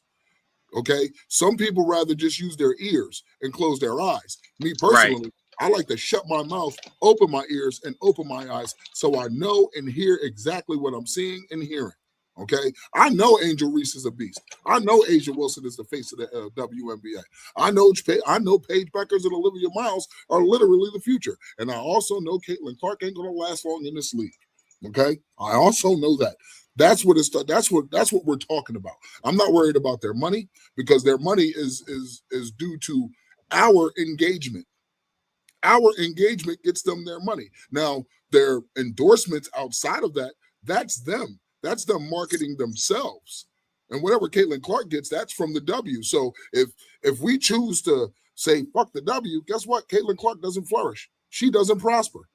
Because State Farm is a WNBA. But hell, are they giving out 2 for $1, $19 in Indiana, and they still can't sell out anymore? Because if you talk to the real Indiana fans, they don't even like her. They don't like her. Yeah. So that whole thing that we feel that they don't like her, because the real Indiana fans are the ones that were there for Tamika Catchings and that whole crew back in the day, right? Yeah. And well, Miss T, you would know about that. You could talk about that, right? Yeah. And the thing with Indiana, people got to understand that organization been rebuilding close to like 10 years now. Because I think Tamika Catchings retired in 2016, 2015, I believe. So that organization has been in rebuild mode. Everybody is ready to win. Caitlin Clark is like a wet booger. Like she just in the way. You said a wet booger. She just in the way. That dude just can't get out. Yeah. Like Stephanie White ain't trying to be a babysitter. Like she trying to win championships because her reputation on the line. Exactly. And you saw Stephanie White's face at that age. You saw her. We all saw it. Again, close your mouth, open your ears, open your eyes. You'll see it. Right. Okay? Just because the CC fans just want to believe what they're told, I'm going to believe what I see. And what I see is the broad is unprofessional as hell. Yeah, she raising my daughters who play sports to be unprofessional. And Prince can probably speak on this, but she wasn't developed to be a team-oriented basketball player. Like the type of AAU. Say what now? She's a street baller. I don't even think she a street baller. A Paige Becker hooped in the streets. Like who you talking about? A street baller? Caitlin Clark? Yes, she's a playground baller. I don't think she a playground baller. No, I just think she played privileged basketball. Yeah, I think she always played privileged. I don't think because street ballers, they do play with a little moxie. They a little tougher. I don't think she's a street baller because she don't got no real moves. Yo, I just think she grew up playing basketball. Paige to me is a street baller. She got away with her. She got away with her on the court antics because of her likeness to those, right? And I think it just got to a point where it was either let her be her or go against her, and they decided let her be her, and it was too late for them to back away. That's all they did. Because I want y'all to understand something. I think with Caitlin Clark, we having two different conversations when we talk about like the draft and how she's marketed. Being overdrafted, because I was in the kitchen earlier, but I had the microphone. I heard y'all talking, and y'all use like the Jamarcus Russell, the whatever the football, Ryan Leaf. I think we misconstruing this. Being overdrafted and being overhyped is two different things. Cameron Brink was overdrafted. I don't think she was overdrafted. I think she was overhyped. Okay. Cameron Brinks or Clark? Jamarcus Russell was overdrafted. He wasn't overhyped. All right. He was just overdrafted. All right. I feel you. I think that Clark is she went right in the range. Because if you look at that draft, right? Look at the top 10 picks. Angel and Caitlin Clark is the only ones. Rikia be having flashes, but now she's injured. Angel Reese, for all intents and purposes, Angel Reese and Caitlin Clark are the only ones who are even playing at that level where they were, that range where they were drafted at. Well, you got that chick in Portland, right? White. I think that's flipped. Angel should have been the first pick if that's the case. Yeah. I'm talking about like, you got your brackets, your tiers of where players get drafted. They're the only two players that no matter what we want to say about Caitlin Clark offensively, defensively, how great she is, you got to take the draft in its totality. Who was in that draft? If you look at that draft and how those players are panned out, those two are the only two that are actually even living up to a certain extent to the tier they were on.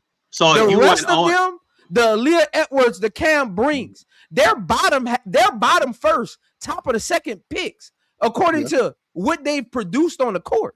So if you were an owner, Prince, would you just shrug your shoulders and say it happens, or would you fire your general manager for picking Aaliyah Edwards so high and JC Sheldon so high, etc.? Again, it's really hard with Aaliyah Edwards and Cam Brink because outside of Angel Reese, there was really no other big in that draft class that you would have took a chance on. Right. Who? No, I said right. Yeah, I mean, Camilla went right where she was supposed to go. So that's why I'm not putting Camilla in that conversation, because Camilla's right where she was supposed to go.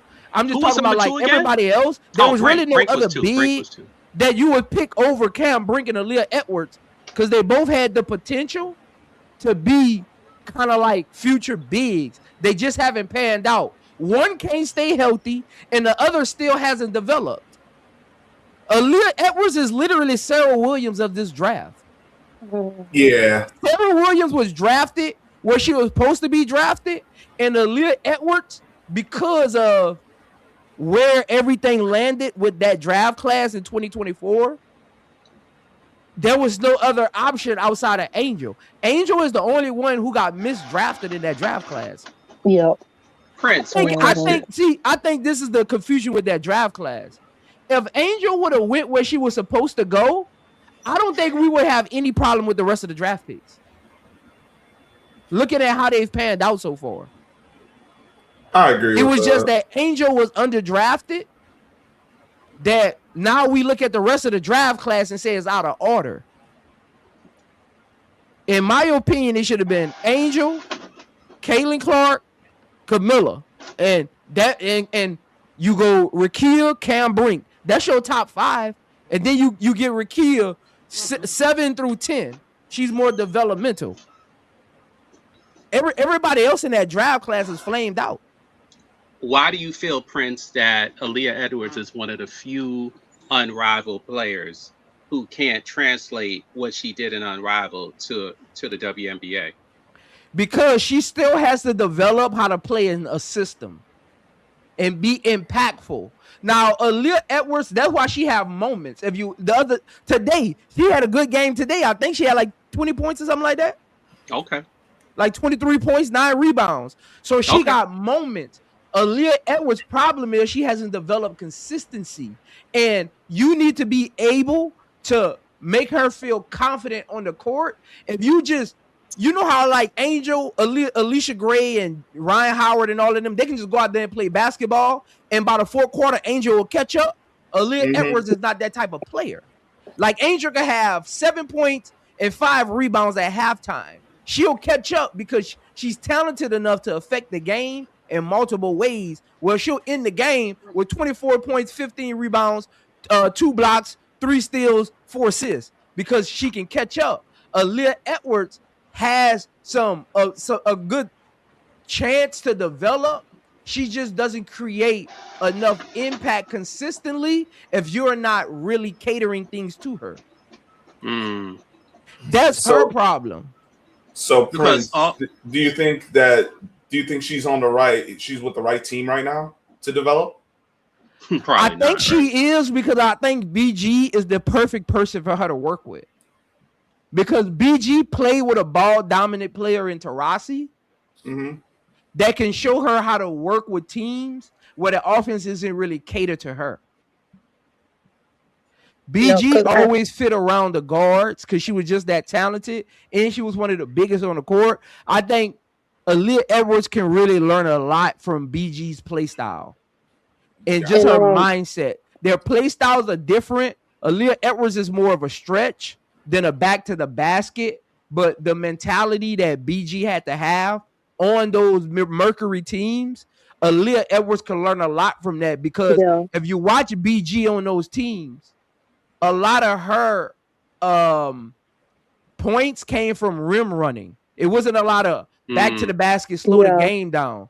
Aaliyah Edwards can learn something from BG and that aspect of, hey, man, if you playing with these kind of fast guards, this is how you score. See, I've had my own feelings, but I want to hear what you thought. But it's just amazing, because if you watch Unrivaled, it's like literally almost everyone the last 2 years who did really well Unrivaled translated it into the WNBA, but she's like the glaring omission. Like it's just crazy. She does well in the one-on-one that first year. Last year she balled out, and I, for one, didn't think she could translate it, and she didn't. Now, whether it's the extra 2 players that are in the WNBA versus the spacing that you have in Unraveled, whether it's her motor, her brain, like you said, how she processes and works in the system.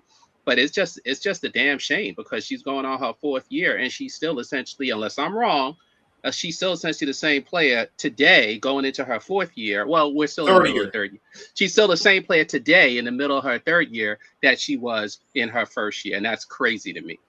Correct. She was overdrafted because of how the draft was set up.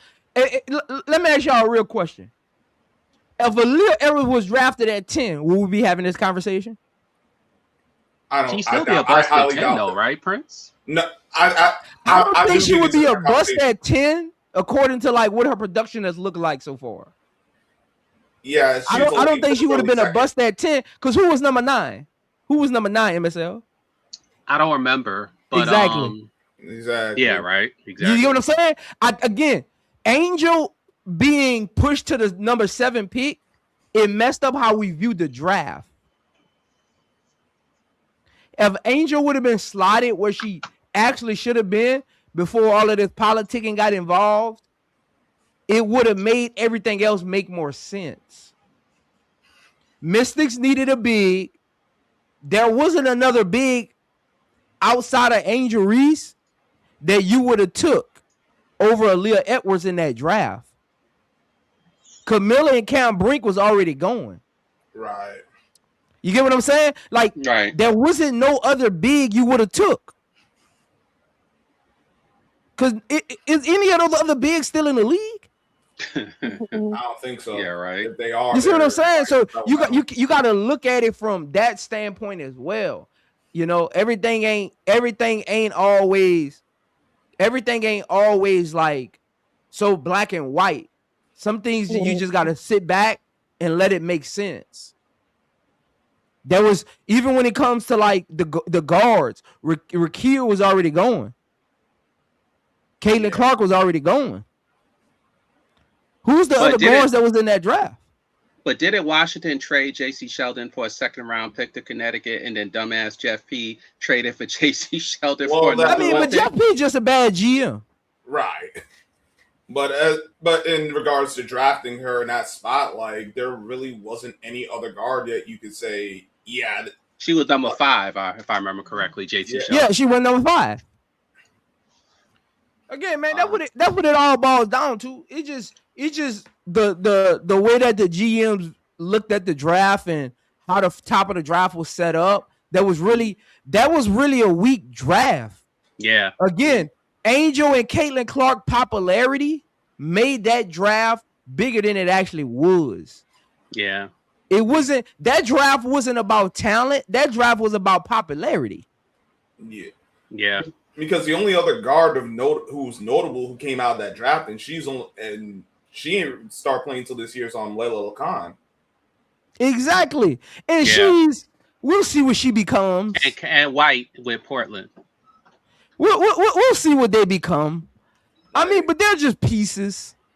Right. Like all of them are just they're role players at best, and there's nothing wrong with that. But we'll see. Look, we'll see what Lacan becomes when she's on a good team. Let's see if she looks good on a good team. Right. Mm. Or she just becomes a defensive guard. Like, again, it's hard to evaluate players when they're on bad teams, because even when I played, there was always a saying, even on bad teams, somebody got to score. Yes, right. That is very true. Somebody got to be the leading scorer. You see it in the NBA all the time. You see these mediocre players go to these bad teams and be a top 10 scorer in the league. Because this is what y'all keep forgetting. We were all the number 1 scorers in our state. Right. We just had to take certain roles depending on how teams were built and what coaches' play styles, system, and expectations were. That's why I tell people all the time, y'all be calling people garbage that average 9 points a game. You can't go average 9 points just because you can count to 9. You can't average 9 points. I'm sorry. True. You can't. Because I can give half of this chat the ball right now at a half court, and I'm 37. Been retired for 6 years now. And you couldn't get past half court. Because guess what? I did this for a living. I had to be good. So everything you about to do with that ball in your hands, I done seen it 1,000 times. I done studied it. I done mimicked it. I know if you about to go left, right, just by your hip. So sometimes it's just teams are set up not for who can give me 20 points. It's okay, we got our scores. We need a big that can just rebound and rim protect. And we call a player garbage because they don't average 10 points. Yeah. The team didn't even draft them for that reason. Right. That's why I don't really like comparing players until you get to a certain tier. When you get to like tier 2, then we can start comparing like what players actually are. But, you know, it's funny how it shakes out because if you look at Tania Latson and Anissa Morrow, right? Anissa Morrow, she went from DePaul, didn't get a lot of pub, Big East, averaging 25, 26 points a game, went to LSU, averaged about 18 plus points a game her 2 years. And voila, she's doing well in the WNBA. Tania Latson, was a leading scorer, went to Dawn's system. I know y'all have probably had arguments about this in the past, I think. You know, a lot of people said that she would have left, you know, after Florida State, she'd have did great, but she went, and then now she's not even playing, and she's already been traded in her first season. Now, obviously, Anissa Morrow's been in the league 2 years, but it's obvious you can see the growth in Anissa Morrow. Her shots gotten better, her handles gotten better, her rebounding has gotten better, her intensity has gotten better. So the ball's in Tania Latson's court. What do you think about Tania Latson, Prince? Tania Latson should have came out last year where she would have got drafted for her real capabilities. See, Tania Latson's support system failed her because Tania Latson went to South Carolina because she wanted to win and she wanted to come out of college as a winner. But she had to her team should have understood her coming out of college as a winner versus her coming out of college and WNBA teams understanding who she really was two different things. See, she got drafted for being in a winning program. She didn't get drafted for being a great scorer. So the team that drafted her didn't have that expectation for her. Hence why every time she got behind the microphone, she said Roberts wanted her to be a point guard because they drafted her just for being at a winning program. They didn't draft her for being the number one scorer in the NCAA. Makes sense. If she would have came out last year, whatever team drafted her would have knew we're drafting you to score. Right. You think she'll make it, or it's going to be a tough fight for her? I think if she can learn from how Dana Evan plays on the Aces, I think she can stick on the Aces because we need young talent in the backcourt. Prince. So I just want her to understand she's not at Florida State anymore. She's not going to get a lot of touches, but if she can give us Dana Evans production, she can make it. Do you see Vegas developing her like a wing? Like developing her like how Jackie Young play? No, because Jackie Young's stronger, she's bigger, and she's a little more crafty. Like as far as Jackie Young knows she's only 6 feet, but she knows how to guard somebody 6'2" because she's crafty. Yeah, she is. Yeah. So Latson, I don't think she got that craftiness mindset or skill set to her to compensate for her height. So she gonna have to learn how to be at this level. She's a 6 woman, and she got to be comfortable with that and learn how to. Again, she got to really just stick to Dana. And say, you know what? When they're ready to move off of Dana, I can do that. Yeah. That's what it's going to be. She got to show them that when y'all ready to move off of Dana, I can play like that. Right. That's all it is. Do you see any plans for Barker whatsoever, or more than likely she gonna get cut in the near future? Barker, it's tough because the team likes her. I see how they galvanize around her. They always showing her love. She never looks disgruntled. So my thinking is something behind the scenes. There's already a communication with her and her team on how Vegas wants to approach her, because you never see her look out of place. You still see her engaged. To say she not getting minutes and not getting playing time and she's getting a lot of DMPs, something behind the scene between her team and the Aces has already been discussed. So she whether it be, hey, Carter. sit this year and we'll get you to a new spot, or hey, this is really going to be, you're on a developmental contract. We're really going to develop you. We want you to sit, learn, watch how the bigs, watch how CPT comes in the game and plays with Asia and Alyssa plays, and even Brianna Turner to a certain extent. And let's see what you can be once we get rid of some of the vets. I think her and Tanaya Latson is in the same kind of boat right now with the Aces. What about that's why Pissets is getting more burned than both of them, because they don't have a Pissets on their team right now. They have a Tanaya Latson and Dana Evans. They have a Barker and Alyssa and Brianna Turner and CPT. Okay, because obviously she's had a checkered past, to say the least, but she is talented. So I'm rooting for her and hoping that she does well. She does well in the league, because if they can develop her, then she'd be a nice little piece for the future. Yeah, I mean, professional teams, man, they don't care about what you did in college. Right. They don't care about what colleges say about you. Because guess what? Professional teams think they better than college teams. Yep. Coaches in the WNBA think they better than NCAA coaches. They don't. They gonna take heed to it. They're gonna be watching for signs. But what you do in college, how you're perceived in college, man, they don't care about that. All they looking for is, can you help me keep my job? No. Good luck to her. That's all I'll say. Good luck to her. But man, this league, I think the league is in a good place, but we just have to get past the noise, or to look straight ahead and not deal with the noise. Kathy's going to do what Kathy wants to do, but I agree with you 100%. We actually support the league. Those people who are on TV, they don't support the league. They don't watch it. They don't know it. They don't support it. 95% of these people we talk to and argue with, if you talk to them long enough, they'll say to you, well, I don't even watch this stupid league. Well, I don't even care about this stupid league. Yeah, they only watch certain games. That's why they can't tell you about all the players. Right, but they in the comments arguing with people and using slurs. Yeah, man, I don't be in it, man. That's why I don't want us as a community. I mean, we can talk about it. It's good for a conversation, but I'm really, and again, I'm one of those people. I don't mind taking the hits, if sooner or later I can continue to push us in the right direction.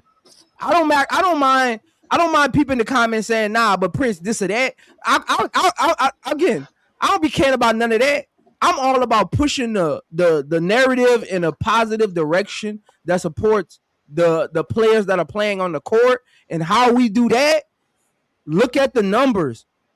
We bring in more numbers than all of these analysts that got these YouTube channels. Yep. Well, I agree with that. Focus on that part of it. That, hey, we do got a voice. We are the numbers, not what ESPN and WNBA is telling us. I don't believe none of them numbers. Well, that I agree with as well.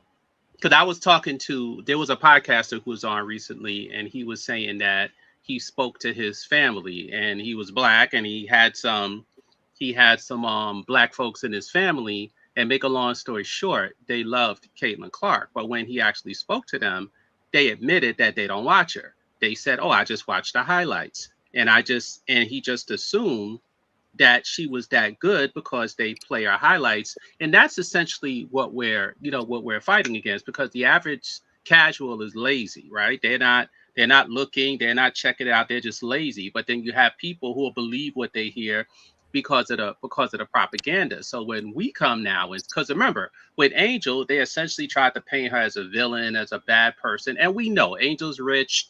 She lives a great life. She lives a lovely life. I mean, it's not to say that, I mean, Angel lives a great life. No one's arguing against that. However, there is a component, mainly online, not in the real world, but online, where they try to paint her as this awful player, this awful person. She fouls people, she does. And that's all propaganda that's being paid for and put out there. So I don't think it's wrong to push back on that and say, hey, this is not what it is. Because that podcaster, when he spoke to his relative learned something.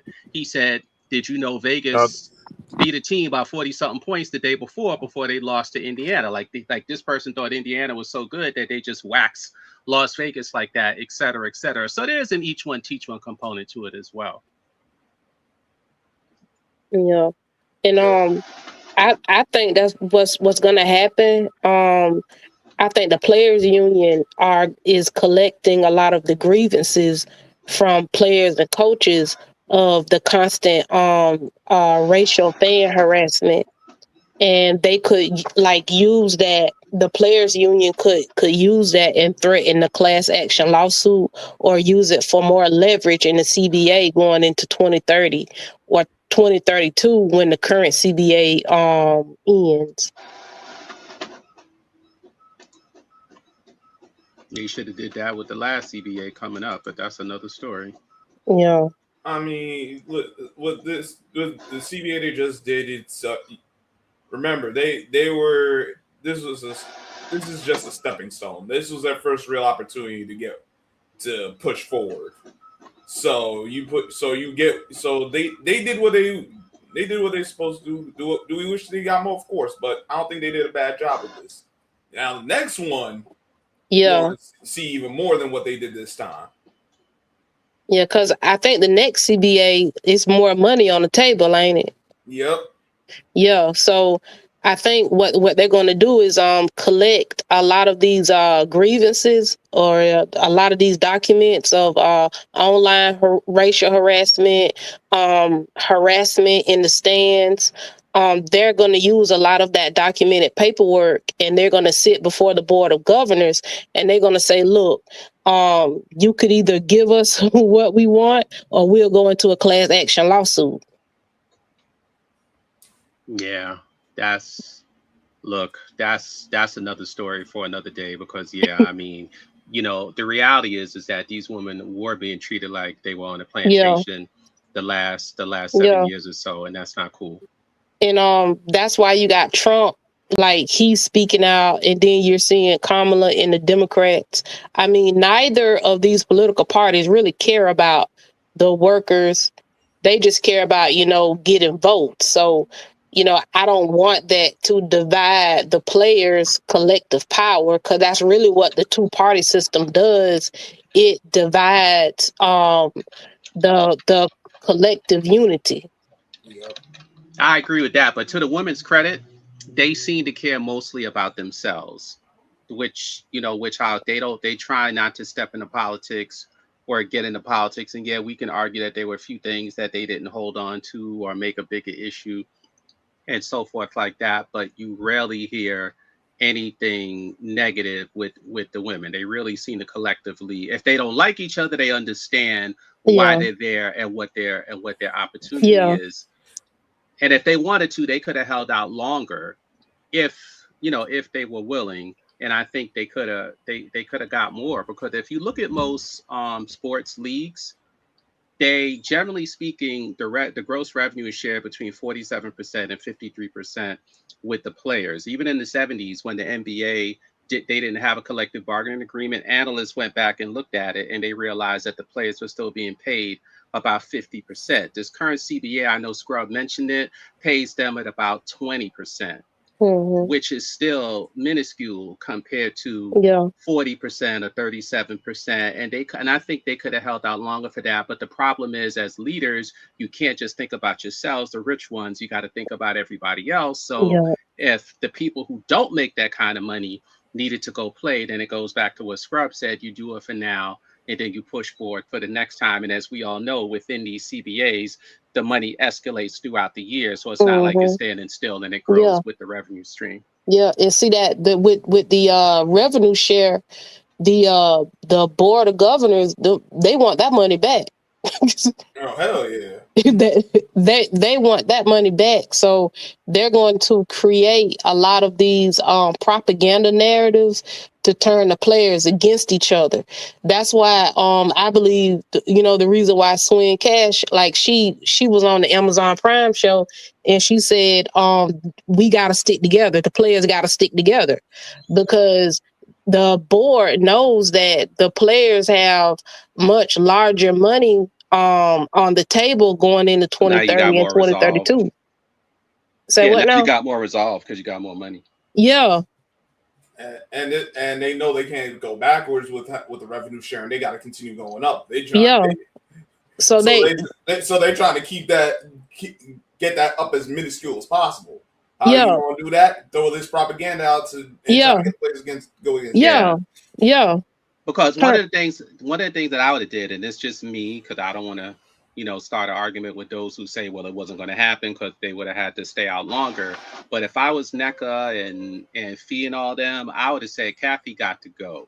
She got to go. And if she can't go, all the BS that we discussed the last 2 hours that she was putting out there had to cease and had to stop. Whether they acknowledge it privately or it never hit the public, I don't care, because that happens all the time, right? People agree to stuff, but it can't be released to the public, so that way you don't know that the person had the advantage. Kind of like what Chicago tried to do with the Angel trade. Angels people, they wanted to make it private. Chicago said cool, and then they try to pretend like Chicago traded her when they didn't, because it was Angel's agent that went to Chicago after that half-game suspension and said, because Alexis Philippou of ESPN had already reported that. So, but they kept it private, and no one in the media talked about it, which is ironic, because if it was LeBron, it would have been all over the news. LeBron wants to go here, LeBron wants to go here, LeBron wants to go there. But they kept it private, not only because of Angel's agent's wishes, but because we're not supposed to know, to go back to Prince's argument, that Angel Reese has power. We're not supposed to know that. So that's why they kept it quiet. Yeah. Because we're not supposed to know she has that sort of power. But yeah, they could have, the women could have just agreed, get rid of Kathy, do this, and not even have it published. So that way the league doesn't feel embarrassed, because one thing the league doesn't want to do is admit that they're not treating the players right, or that they're racist, right? Because that whole Indiana thing in 2024, it just wasn't Angel. It was 7 to 8 other players and Cheryl Reeves who said that this happened in Indiana. So when these people say to you that Angel lied, what I always say to them is, well, guess what? 8 other players said the same thing, including Cheryl Reeves. And every time the league looked at it, they said they couldn't find nothing, which means the league wasn't interested in finding anything, because you can't say it's coincidental that 7 other players had the same experience, plus the most revered coach in the league, Cheryl Reeves. So it's something the league never wants to admit to, because once the league admits that they're racist, once the league admits that Clark has racist fans, once the league admits that they have bots. I've heard Stephanie White and Caitlinclark, when they're asked, well, why you got all these racist fans? They go, they're bots. They're not real people. Yeah. You notice, my T-girl, no investigative reporter, no news network ever comes back and says, well, Stephanie, well, Caitlin, who are paying for these bots? Bots are not from dumb, poor white trash and trailers. People are paying for that stuff. Whether it's being paid for by Nike, I don't know. Whether it's being paid for by the WNBA, I don't know. Dave Portnoy, I don't know. Somebody's paying for it. And I gotta check my facts on this. I might be wrong, I don't know. But I think Nike have a partnership with YouTube or something like that, or like they're a big investor in YouTube or something. Well, Showtime just said they deleted his video yesterday. Yeah. So I believe it. Yeah. When Showtime showed the compilation video of Clark assaulting people in one of his videos, and I'm looking at it saying, but you're not showing us. But somehow they had the technology for you to see Showtime, but they actually deleted the video, and then he had to write in the comment section that they deleted his video. So I believe it, because when YouTube can delete your videos, or when you search for certain things, you find bad videos on Angel Reese, but it's a lot harder to find bad videos on Caitlin Clark. That's the power structure. That's the power structure at work. Yeah. That It's means a they're machine. against you. Yeah. And like they'll put like racist content creators, like they'll put those people at the top of the they're in the YouTube algorithm. feed. When you search, you get their hits. Yeah. But like if you want a informed like basketball take, you gotta search like hell. Yeah. You gotta search like hell. That's what we fight. That's what we don't fight against it because we know where to go. But that's where the average Joe Smo basketball fan fights against, because how many times have we seen people say when they come to Showtime's channel or the Princess channel, they go, oh my God, I finally got a channel that I can get good basketball content, because they kept hitting duds. Right. You know, like 10 other times, because that's what the algorithm pays for, is for you to get hit with the dud. So that Nike connection, I would only have to agree based off what we see in YouTube world, because it's all propaganda and marketing, as Key would say, to make Clark look bigger than what she actually is, because she's actually never was big. That was all propaganda. And for those in the chat, because I know some are there who say, how can you say that? Because in order to be big, it just can't happen. You have to have something or accomplish something, right? You got to win championships. You got to have a great personality. You got to play. You got to have something exciting about your game. You got to have something exciting about you. And as we all know, she has none of that. The only reason why she's quote unquote popular is because they tell her she is. Hey, shout out to Alma Rose for the 5-piece. She said the congressional let's see, here we go. The congressional letter is a response to Angel being on Obama podcast. Okay, y'all heard me right? Yeah, we heard you. Okay, making sure. Shout out to Flaming Boots for the. Make sure y'all can still hear me, right? Yeah, we can hear you. I shot a Flaming Boots for the 5-piece show. They out here saying CC and Soviet done more for the lead than any black woman. They said what, Showtime? Sophie and CC done more for the lead than any black woman. No, we'll just ignore that, because the funny thing when I hear this. All right, the funny thing when I hear this stuff is, if they done so much for the league, then why is it the people who like her the most don't know anything about the sport or her? Like I don't believe it. Like I'll give an example with the All-Star game, right? Right. Angel Reese, as y'all know, has millions of subscribers, right? By far the most social media subscribers in the WNBA. And generally speaking, in the last 10 years, the criteria that they've used to determine popularity is what?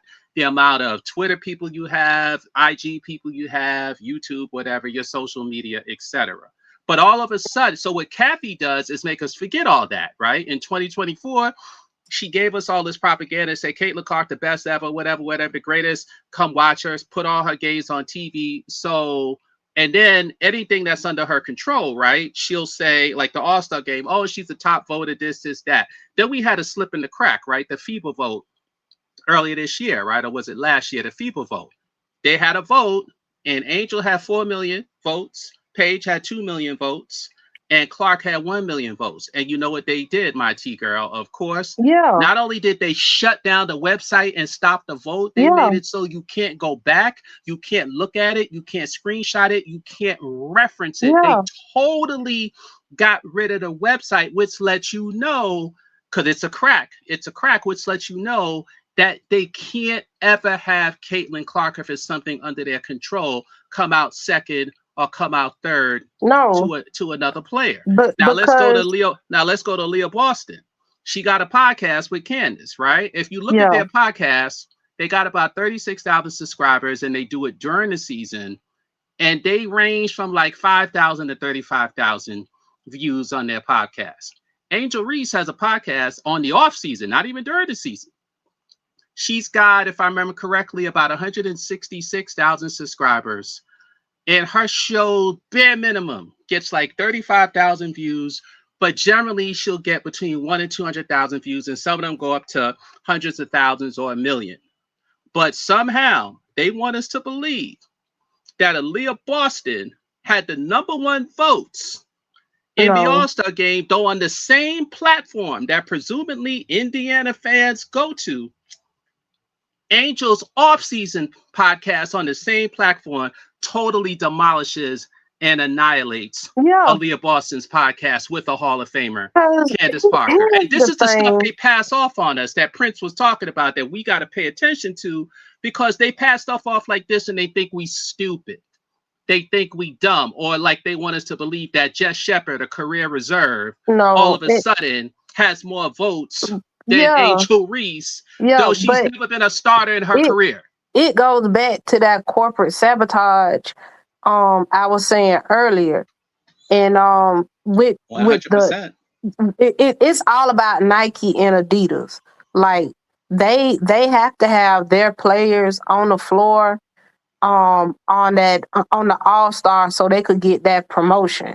If you have Angel Reese out there and she's like showing everybody up, she's doing typical Angel Reese stuff, that make Reebok look good, and Nike and Adidas don't want that.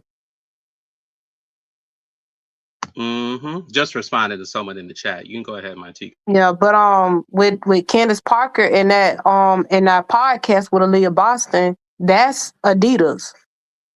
All that is Adidas, and Candace Parker personality is so dry. Like she was a good player, but her like HDB saying, her personality is like watching paint dry. But what I'm saying is, because people love to say stuff, and then the so-called detractors like to say, well, where's your facts or where's your logic? So a lot of times when I had these discussions, I like to use like platforms, right? Like that FIBA vote, or like their YouTube show. Both of them are on YouTube. They both have a show, right? And Angel Reese's show completely annihilates and demolishes Aaliyah Boston's show in both views and subscribers on the same platform, and it's during the off season. Imagine how many views it would have if it was during the season. But then they want us to believe that Aaliyah Boston, that has that one Adidas ad that you just talked about with Candace Parker, that's the only ad I know she has, right? And but we're supposed to believe that she's the leading vote getter for the All-Star team for the front court. For the front court, when they're on the same platform, Angels fans totally have way, way, way more interest in her YouTube show than in Aaliyah Boston's YouTube show. But this is the stuff that Kathy passes off all the time, and we're just supposed to accept it, when in any other medium or any other research or any other marketing, they would tell you you're crazy. Because I've seen some of these marketing reports, and some of them outright will tell you that Angel is the most marketable player in the WNBA, bar none. And some of them, they fudge it, but you can tell where they fudge it, because they'll say stuff like, well, Clark has the better brand companies. That's not true. Angel has Dell, Angel has Amazon, and companies like that. What are you talking about? So so you can tell when they play games if you can read the stuff. But when they say social media, they say #1. When they say marketing or brand, they say #1, because Clark doesn't really have a brand, unless you want to say it's racism. No, because as y'all know, her brand was created by marketers, whereas Angel's brand was accepted by people who responded and liked her from going back to high school to when LSU won the title. And so forth like that, because most people we talk to, they either followed Angel from LSU, and even if they didn't from high school, they're familiar with her high school career because they went back to learn more about her. None of Clark's quote unquote fans had that type interest in her, and that's because most of them that are real, they're there because of the propaganda and the marketing that ABC and ESPN, etc., and Yahoo put out on her, which seeks their curiosity. I'll say she have two fans. I'll say that she have the Iowa fans because Iowa didn't have like a superb basketball season since I think Vivian Stringer was coaching Iowa back in the 90s before she went to Rutgers, I believe. And like Right. that was their only like real competitive run. So when Caitlin Clark came, a lot of the Iowa fans, they rallied around her because Iowa really, like, they don't have a college football team that do well, and they don't have a competitive women's basketball team. So Caitlin Clark was like must-see TV for them. I think what happened later was when a lot of the major brands started jumping onto her and started marketing her. That's when the conservative, like MAGA, red pill people started coming into the conversation. And they came not because they marketed her, because if that was the case, why did they jump on Ionescu? Why did they jump on Breonna Stewart? No, the reason why they came was for two reasons. Because one, they said she was the best ever and all that other stuff, right? They went, as Showtime likes to talk about, they went way overboard. And this attracted your bandwagon of racists, lonely people, bandwagoners, clout chasers, etc. And then once they put money out in there for the internet, they put money out in there. So you have this coterie of YouTube channels, for example, that only support Caitlin Clark. They don't talk basketball. They don't talk WNBA. They just talk Caitlin Clark, and everything that bad that happens to her is never Caitlin Clark's fault. It's always somebody else. Someone else's fault. So they're not real basketball channels. So when you see that, these aren't organic. They're paid for, whether they're paid for by hits or they're paid for by the social media marketplace, because, you know, they have something called a social media marketplace. This happens in politics, this happens in consumerism, and it also happens in war, you know, with countries. I won't name their names, but if they want to try to make their image look better, they'll give it to a marketing or PR company, and what they'll do is they'll put out hits and messages that if you say this word or promote this product or say this, we'll pay you $7,500, $6,000, $5,000 every time you say it. But the general public thinks it's real. They think it's organic, but it's not. You're being paid, and this happens all the time. So a lot of those so-called Caitlin Clark channels, they're being paid to support Caitlin Clark, either directly or through intermediaries or through hits or how they hit on the revenue. This is why they don't talk basketball or don't know basketball and can't say anything good, for example, about someone like Angel Reese, because along with paying them to mention Caitlin Clark, as Showtime and others have said in the past, they're also paid for negativity against Angel Reese. Just like all those videos, that you see, those out of context videos, people pay for that. That's not organic, because if it was organic, then everybody would have a video like that. It's only Angel Reese that has videos like that. Another thing I add with Caitlin Clark, like with her game, her game is just made for the casual fan. Like a lot of casual fans, they don't really care about stuff like the rebounding or the defense, or, you know, how a player can impact the game like without the ball in their hands. Like casual fans don't care about that stuff. A casual fan just want to see the ball go through the net.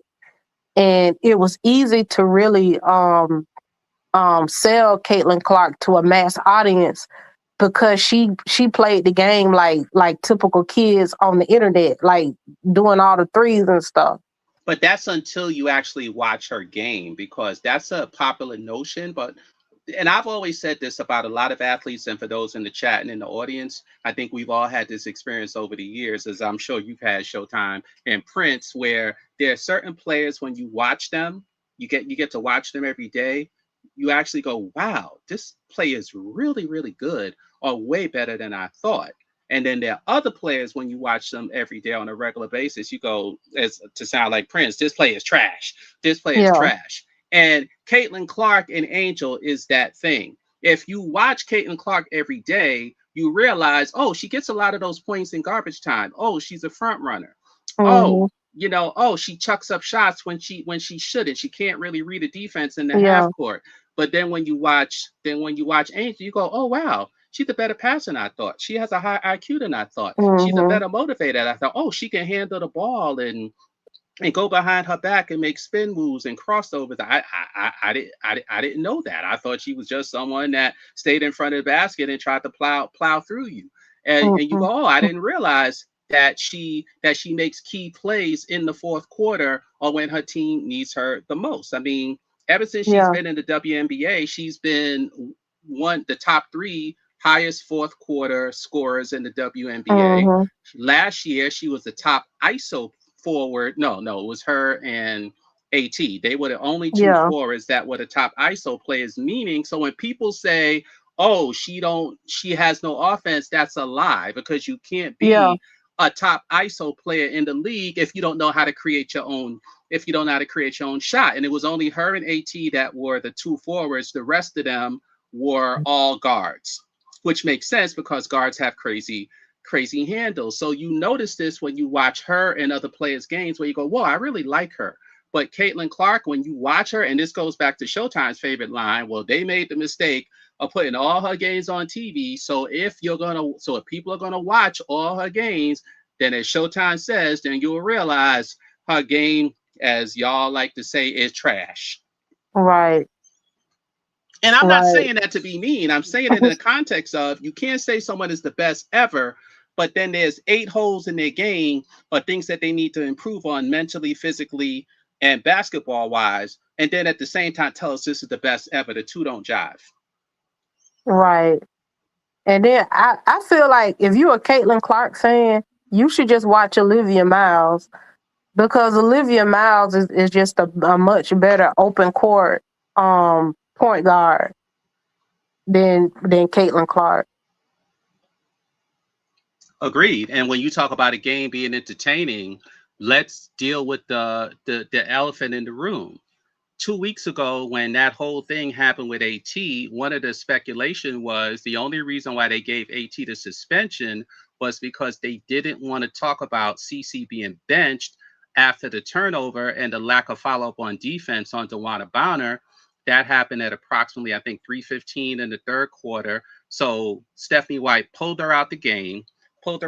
Then she had a coaches conference. Brianna January went to CC and tried to pull her. CC didn't seem to want to go. So then Stephanie White went and pulled her and put Raven in the game. And then they had a huddle. As soon as the huddle was over, CC walked off the court, followed not by her medical trainer or any medical personnel, but followed by the GM of the team. So this would have been a debacle as far as her image, because her image is not what they say it is. Her image is the complete opposite. She's not the girl next door. She's she's a very, very mean, nasty person. And so what happens? They say AT retroactively harmed her physically. They come with all this crazy stuff. They make the fake videos, when in reality, it was her relationship with DeWanna Bonner going back to last year that the media doesn't want to talk about, that created the strife. Then in the game, she was the one wrestling with DeWanna Bonner, which caused the incident. Then in that same game, she went in between AT and Helen Zines, 2 large women, and tried to instigate.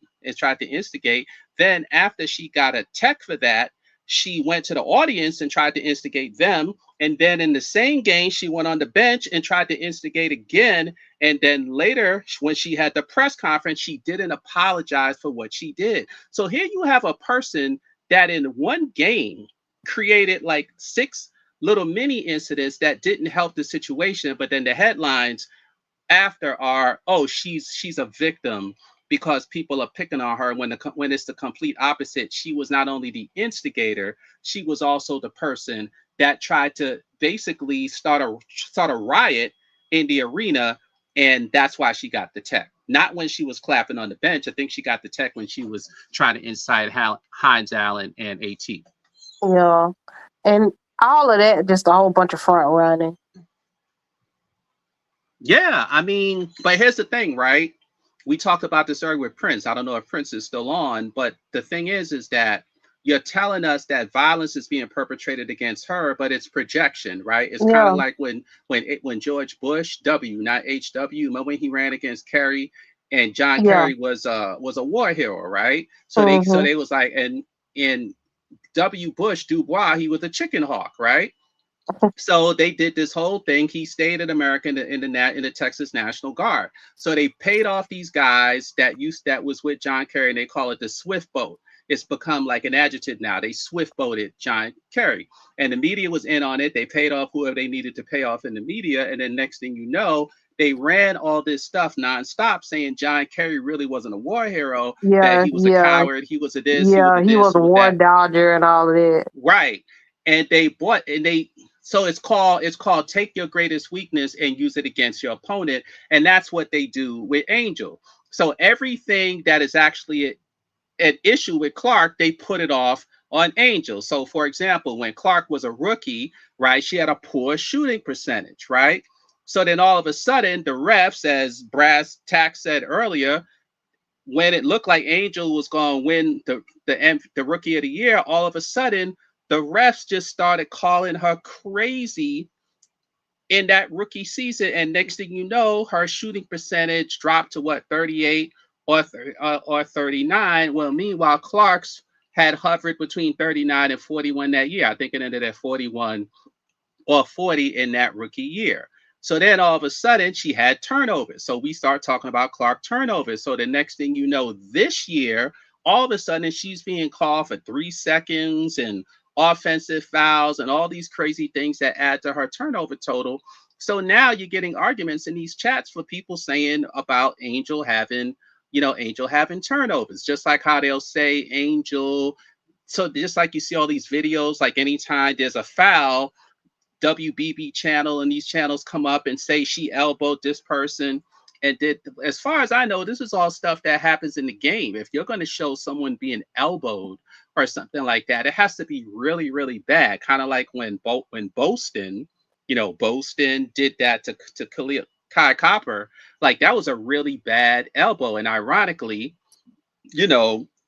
that Indiana team is a dirty team, particularly with CC and Boston, but that doesn't get discussed, but they're all supposed to be victims. So the CC clan has a way of taking her weaknesses and trying to put it off on Angel, but they're not working, because when you actually watch Angel's team versus CC's team, which they just watch highlights and clips, you'll notice that Angel's points and what she does is more meaningful within the impact of the game versus where CC, if you watch that game with Vegas, most of her points were in garbage time. Matter of fact, they had her in the game when they were up 20 points in the fourth quarter, up until I think the 4 or 3 minute mark, when they were up 20 points. Like, why?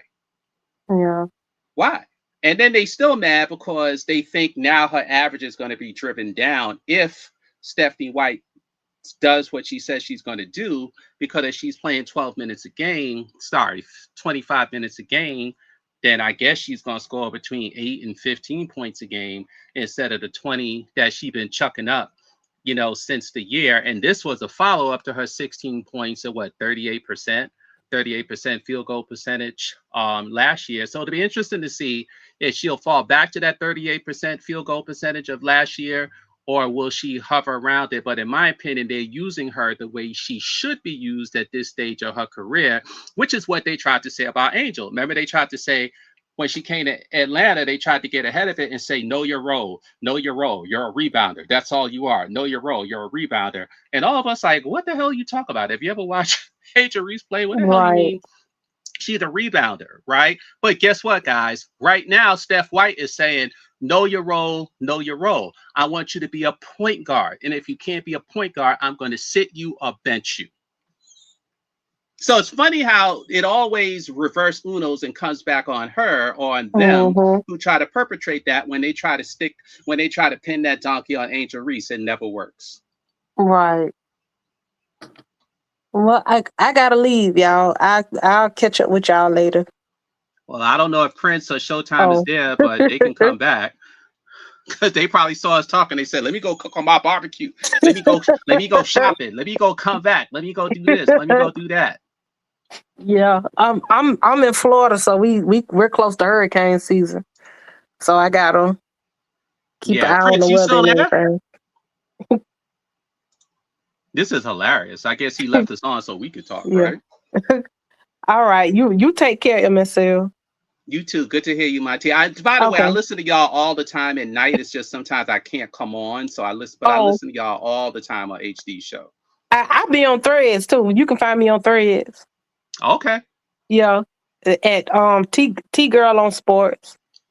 Okay, cool. T Girl on Sports, and I'll talk to you later. It's great talking to you. I appreciate it. You too. All right. Prince, you there? Oh, this is funny. This is funny. Well, I gotta run myself, so I guess I'll be the one ending the show unless Prince or Showtime or HD comes. But it was great talking to y'all. And yes, CC will become a role player. I agree with that. She doesn't have a skill set. I agree with that.